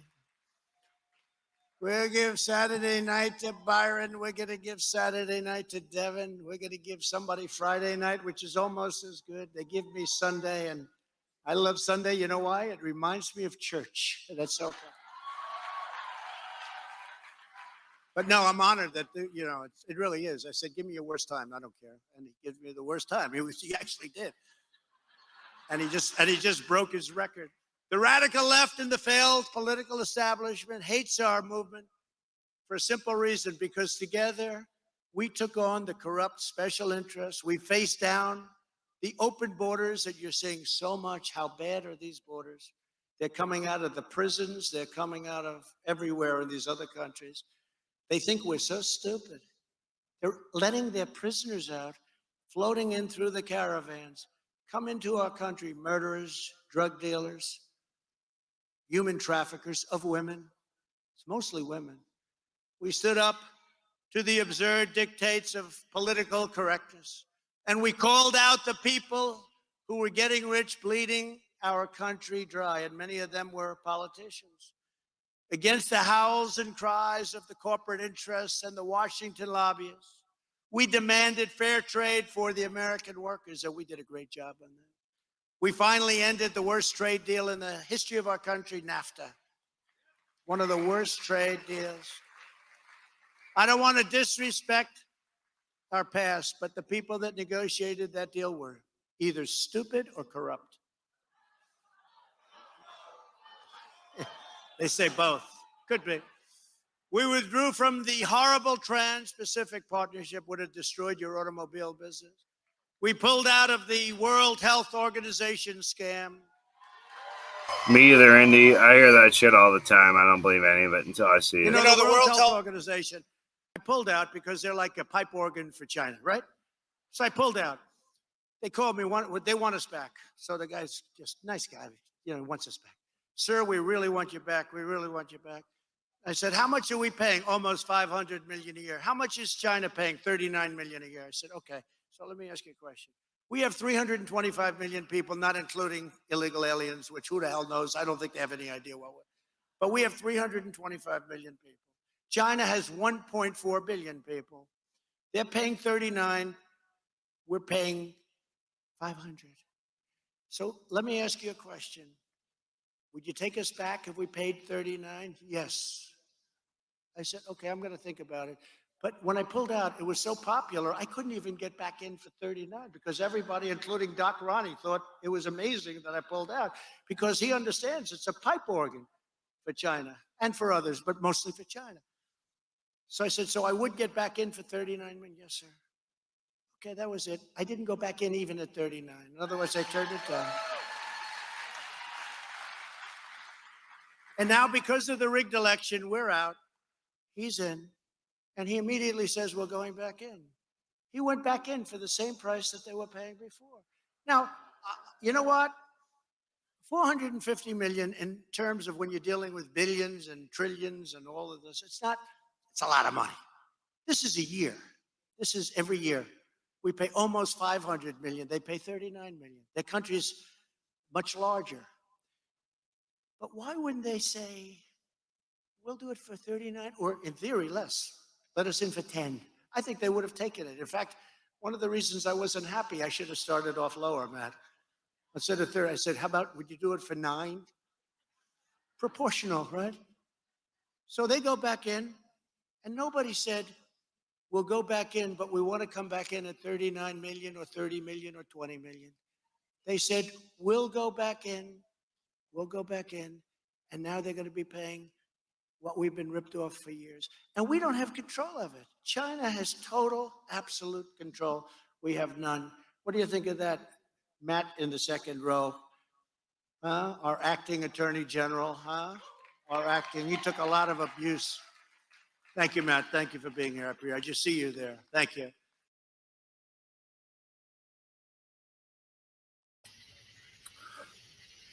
So, again, Rosie, when it comes to this stuff, like with the tribunals and the deaths, I see all those articles. I've seen all that crap. I don't believe any of that shit. I'll believe it when I see it.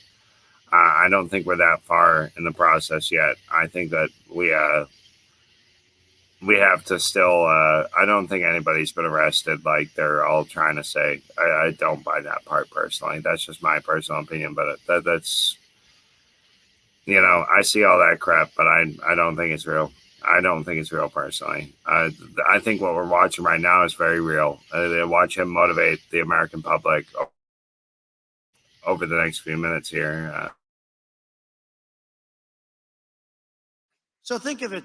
So we have this deal, and they just go in. This is the way our country runs.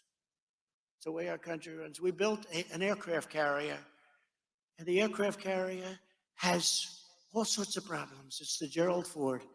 They decided to use magnets for the elevators that bring magnets. You're in the middle of the ocean, big waves, bullets being shot at your ship. You got magnets. I could take this little glass of water, drop it in the magnets. That's the end of the elevator. And then they throw the plane off, and they decide to do it through electric instead of steam, right? Catapult, it's called. So they have a catapult. And for 60 years, it's been steam operated. They decide to do it. Let's make it out of electric. So I go to the ship because it's been under construction for years. It was going to cost $2.5 billion. It's going to end up costing $18 billion. But the bad news is it doesn't work. They even moved the tower from the center to the back of the ship, making it much harder for pilots to land. By the way, the single hardest thing for a pilot to do is land on an aircraft carrier. Even great pilots can't do it. If they're a little bit claustrophobic, you know, that carrier looks big, but when you're up there flying and moving along at rapid speeds and you're looking at this massive ocean and you have a little deck that you have to land, it's the hardest thing to do. So they moved the thing back so it made it much tighter instead of putting it in the middle where it's a wider part of the ship, a whole thing. Another thing, what's under there? That's, sir, where they keep the ammunition. I said, wait a minute. They built the tower. I don't want to be the captain of that ship, by the way. So I said, I went to visit the ship, and I wasn't interested in seeing the admiral. The admiral said, sir, Admiral so-and-so, the thing's out to sea trials, it's not working. And I said, Admiral, honestly, I think you're a wonderful man. Very good looking guy, actually. You're like central casting, but I want to see the catapulters. So I meet these 5 guys, real great guys. They're catapulters. How long have you been doing it, Jim? Sir, 21 years. I said, let me ask you, you have a problem with it? Absolutely, sir, it doesn't work. Why? He said, because if it breaks, you have to go through graduate school at MIT to fix it. And with the steam, we had the same power or more, and we could fix it with a blowtorch and a hammer.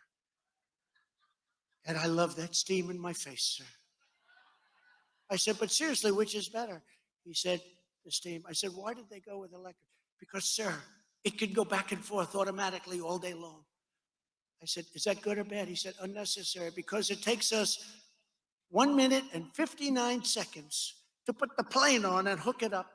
And by the time we do that, sir, we're all set. We have so much steam, we don't know what to do with it.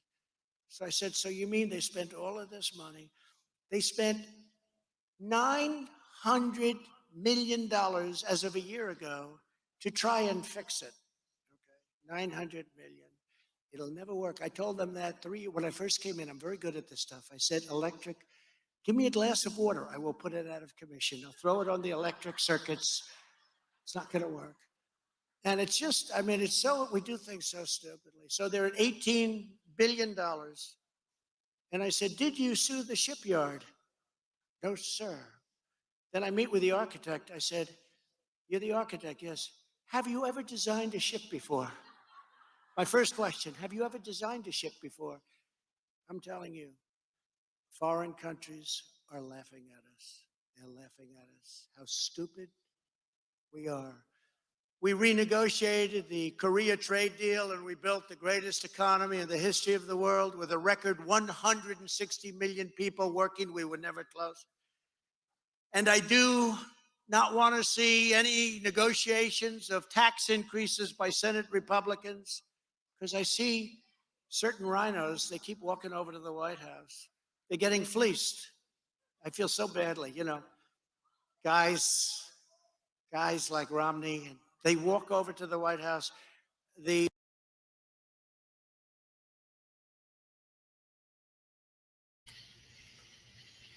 Indeed, that's my choice. I will always believe things when I see them. Yeah, it's. I hear all these rumors, but like I said, you know, until I see the proof in the pudding, it's just a rumor, and I take everything as a rumor.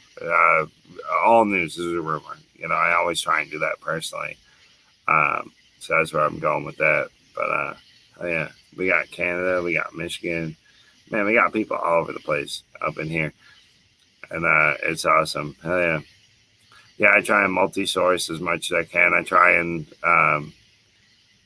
like I said, you know, I'll believe it when I see it. And I mean, this is, I try and show you guys stuff that's actually happened, stuff that's on video, like actual things, you know, and that's what we try and do. So that's what we're trying to do here. Man, this speech, like I'm telling you, the end of the speech, I'm going to do my best to ride this speech out to the end because I really loved how he ended this speech. So I'm going to try and do it if YouTube will let me. So let's see what happens.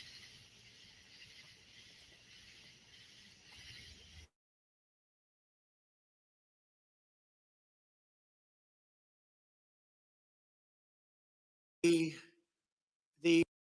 campaigned on ending tariffs, which was stupid, although maybe not so stupid, right? Who the hell? Well, you know what happened. You know what happened. But He campaigned on ending tariffs. So ridiculous. We're taking billions and billions, and we convince the world that we have to watch China. You know, when I took over, we had a deficit with China of $507 billion. That's not sustainable. 507, not million, 507 million's a lot. $507 billion. But now China is totally on the offense, making Joe Biden and our country look weak, soft, and pathetic. We ignored the hysterics of the socialist left and withdrew from the unfair one-sided Paris Climate Accord, one of the great ripoffs. Would have cost us $1 trillion. We unleashed America's energy resources and achieved American energy independence for the first time in the history of our country.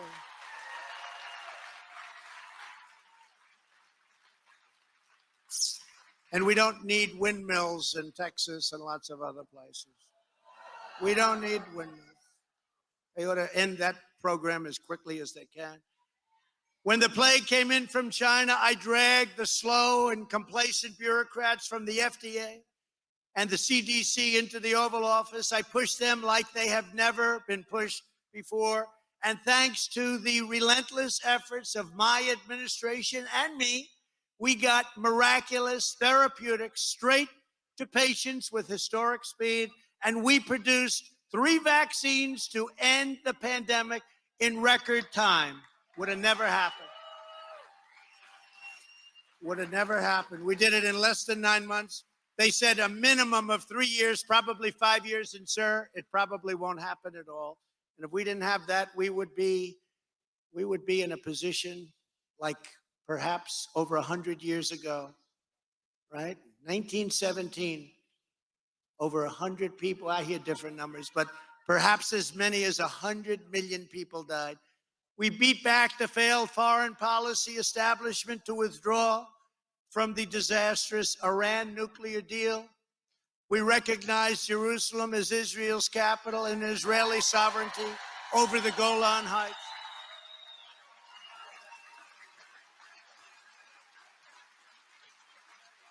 We ended the endless wars in Iraq, Afghanistan, Syria, Somalia, and other countries. And we brought our beautiful troops back home. Now terrible things are happening in Afghanistan. We had everything in place to finish withdrawing responsibly, and Joe Biden is turning it into a total disaster. They don't respect him. He's leaving behind billions and billions of dollars of equipment. I told these generals, I want every brought back home. I want the tanks brought back home. I want it all brought back home. And instead, the Taliban is now parading around with our weapons that Joe Biden allowed them to capture. It's a disgrace. But with all of that being said, we should get out. 21 years is enough. 21 years. 21 years is enough. In everything we do, we refuse to bow down to the radical left, the rhinos, the political establishment, and instead we insist on standing up for America and making America great again and always putting America first. America's got to be first.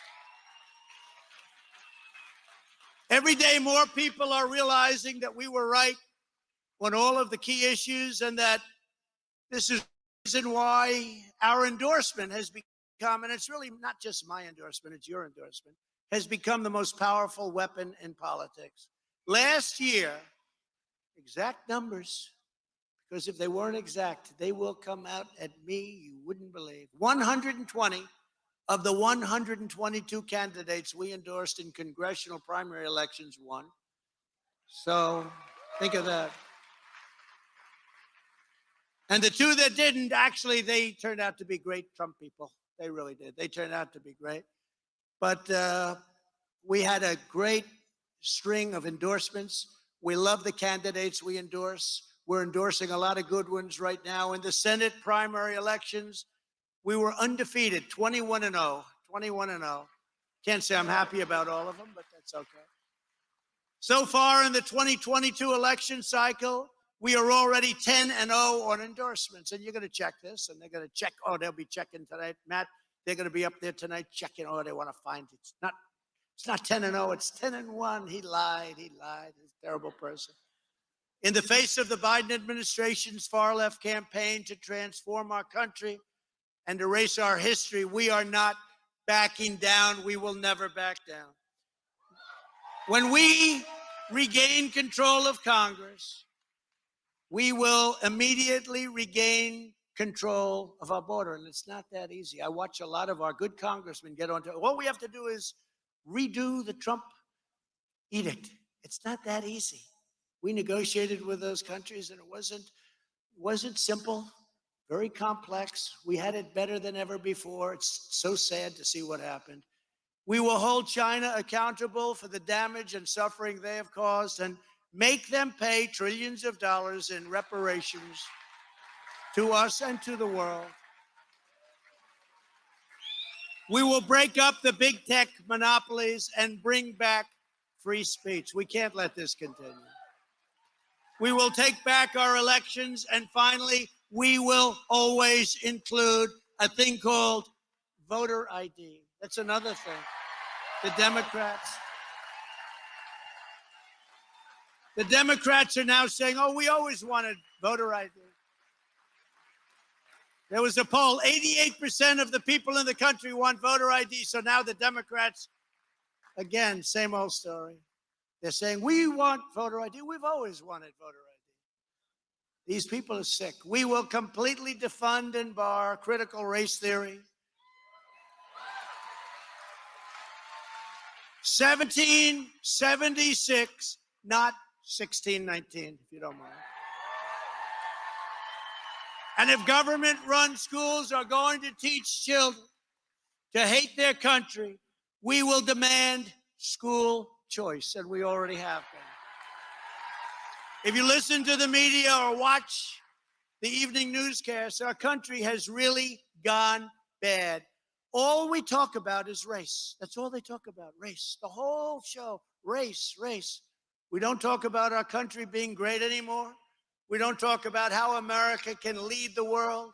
We don't talk about stopping crime or the hundreds and hundreds of people that are being shot in Democrat-run cities and what to do about it. We don't talk about ending the drugs pouring across our borders, which I had greatly reduced with our wall and so many other things that we're doing. And most importantly, we never talk about the great future of our country. We don't talk about any of this stuff anymore. The Democrat-controlled media talks race, race, race for political reasons. And they always have, but never like this. But it's hurting our country. And more than anyone else, our great minority communities. It's hurting them very badly. The Democrat obsession with race is only dragging us backward into the past, and it is bringing our country down to a point where even China and Russia are lecturing us on human rights, race, and they're doing it in a very humiliating fashion. This never happened. Never happened with me. During my administration, our country was respected again. It is no longer respected. In conclusion, our party and our movement, we're all united by the same shared American values and by unyielding resolve to defend our beloved nation for citizens of every race, religion, color, and creed. We take great pride in our country, and we teach the truth about our history. We celebrate our rich heritage and national traditions. We honor George Washington, Thomas Jefferson, Abraham Lincoln, and all of our national heroes. And of course, we always respect our great American flag.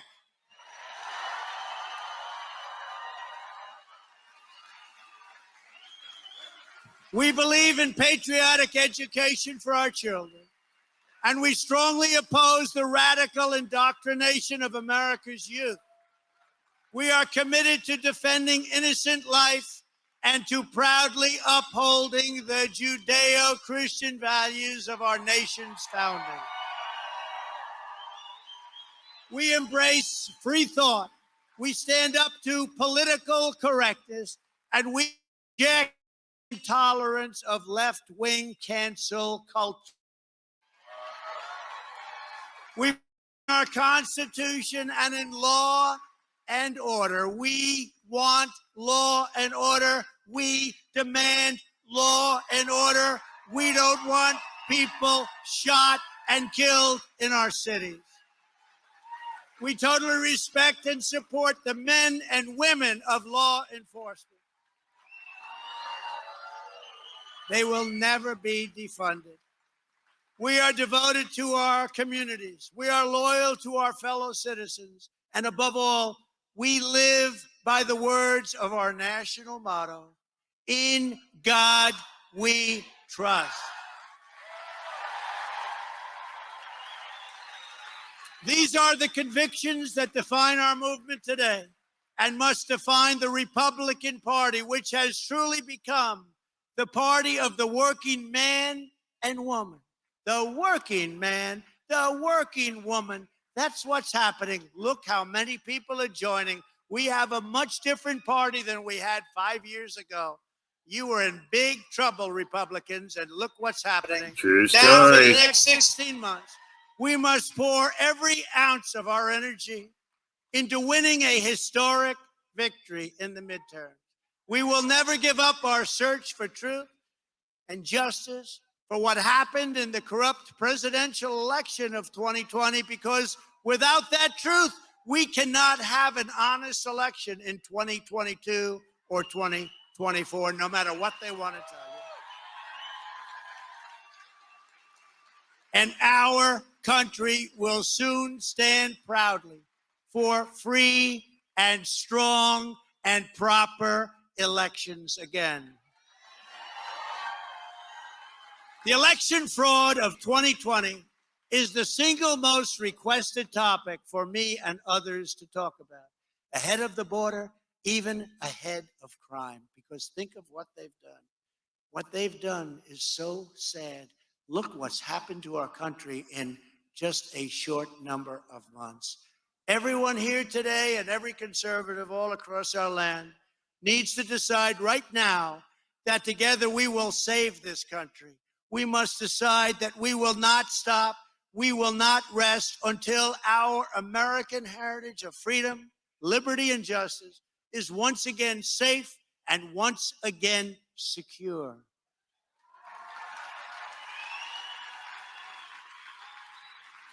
We owe our country nothing less than that.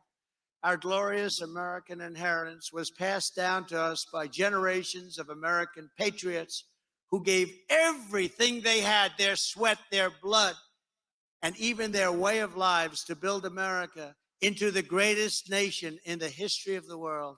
And we are not going to let it be taken away from us by a small group of radical left Marxist maniacs. We're not going to let it happen. We will protect and defend our cherished American legacy and freedom for ourselves, for our children, and for every future generation. My fellow Americans, our movement is the greatest in American history, and it has just begun.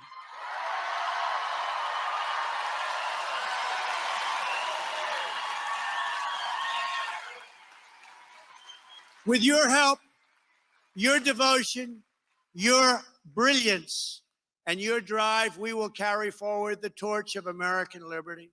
We will lead the conservative movement and the Republican Party back to victory, and it will be a greater victory than this party has ever had. We will take back the House. We will take back the Senate. And then, after witnessing all that has gone wrong in our country in such a short period of time, with our borders, with our economy, with crime, we will take back that glorious White House that sits so majestically in our nation's capital. Beautiful White House. That's small letters. White House, that beautiful White House. And it is the most beautiful house of all. Working together, we will make America powerful again. We will make America wealthy again. We will make America strong again. We will make America proud again. We will make America safe again. And we will make America great again. Thank you. Thank you.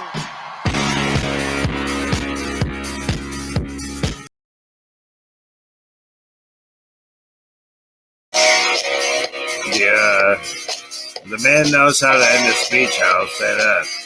Yeah, definitely knows what he's doing there. So, wow, yeah. I just wanted you guys to see that end of that speech today because I watched that live and I was like, holy fucking shit. And I hope I get away with it. I hope this show stays up because, man, that shit was good. Yeah, that was really weird what he said, like in lowercase letters, the White House. I have no idea what the hell that's about.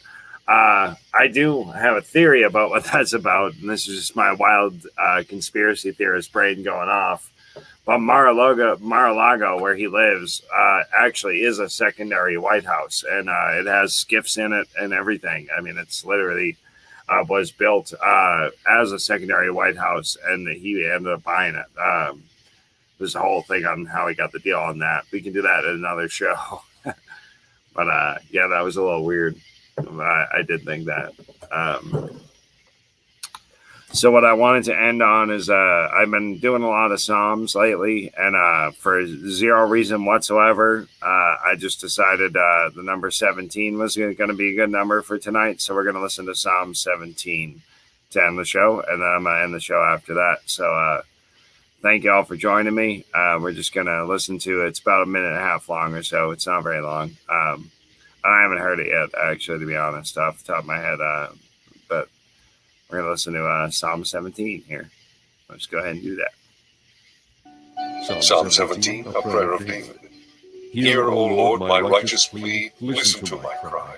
Give ear to my prayer. It does not rise from deceitful lips. May my vindication come from you. May your eyes see what is right. Though you probe my heart and examine me at night, though you test me, you will find nothing. I have resolved that my mouth will not sin. As for the deeds of men, by the word of your lips I have kept myself from the ways of the violent. My steps have held to your paths, my feet have not slipped. I call on you, O God, for you will answer me. Give ear to me and hear my prayer. Show the wonder of your great love, you who save by your right hand those who take refuge in you from their foes. Keep me as the apple of your eye. Hide me in the shadow of your wings from the wicked who assail me, from my mortal enemies who surround me. They close up their callous hearts, and their mouths speak with arrogance. They have tracked me down. They now surround me, with eyes alert to throw me to the ground. They are like a lion hungry for prey, like a great lion crouching in cover.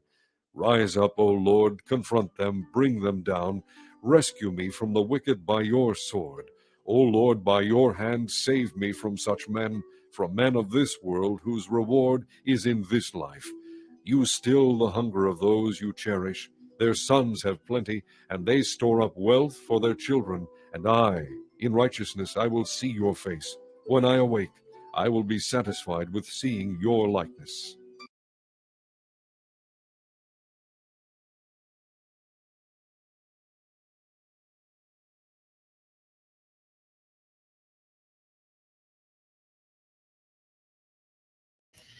So I want to do actually Psalms 45 just for the fuck of it too. Just no reason why I'm picking these numbers, but I want to pick this number as well. So we're going to do Psalm 45. I haven't heard it. I'm just playing it for you guys. So the book of Psalms. Make sure I got it shared right.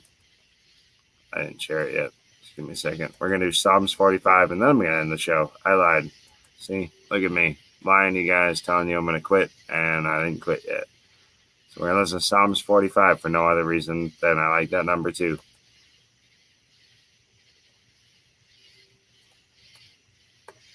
The book of Psalms, Psalm 45. To the chief musician upon Shoshannon, for the sons of Korah, Masku, a song of loves. My heart is inditing a good matter. I speak of the things which I have made touching the king. My tongue is the pen of a ready writer. Thou art fairer than the children of men. Grace is poured into thy lips. Therefore God hath blessed thee forever. Gird thy sword upon thy thigh, O most mighty, with thy glory and thy majesty. And in thy majesty ride prosperously because of truth and meekness and righteousness. And thy right hand shall teach thee terrible things. Thine arrows are sharp in the heart of the king's enemies, whereby the people fall under thee. Thy throne, O God, is forever and ever. The scepter of thy kingdom is a right scepter. Thou lovest righteousness and hatest wickedness. Therefore God, thy God, hath anointed thee with the oil of gladness above thy fellows. All thy garments smell of myrrh and aloes and cassia, out of the ivory palaces whereby they have made thee glad. King's daughters were among thy honorable women. Upon thy right hand did stand the queen in gold of Ophir. Hearken, O daughter, and consider and incline thine ear. Forget also thine own people and thy father's house. So shall the king greatly desire thy beauty, for he is thy Lord, and worship thou him. And the daughter of Tyre shall be there with a gift. Even the rich among the people shall entreat thy favor. The king's daughter is all glorious within. Her clothing is of wrought gold. She shall be brought unto the king in raiment of needlework. The virgins, her companions that follow her, shall be brought unto thee. With gladness and rejoicing shall they be brought. They shall enter into the king's palace. Instead of thy fathers shall be thy children, whom thou mayest make princes in all the earth. I will make thy name to be remembered in all generations. Therefore shall the people praise thee forever and ever.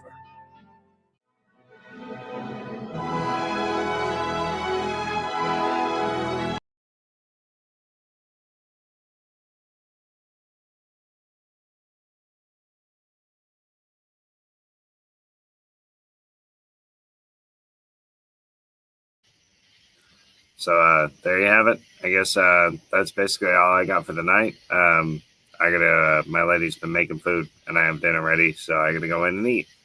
I got flatbreads, and they're gonna be delicious. And my lady is beautiful, and she's amazing. So I hope you guys enjoyed the show, and I'll be back tomorrow. And I am actually probably gonna tap into that doctor video that Indy sent me a little bit more tomorrow in tomorrow's show. That was really cool. So I'd like to listen to a little bit more of that, get back into that. But and anybody join the Discord. It's posted in the live comments if you watch this video live. Send me links. I would love to watch videos with you guys. If you guys got cool shit you want me to check out, I would absolutely always love that. So you guys are great. You're doing great work. I'm trying to do my best to highlight the great work that everybody else is doing. So I hope you enjoy, and have a good night. God bless. Peace.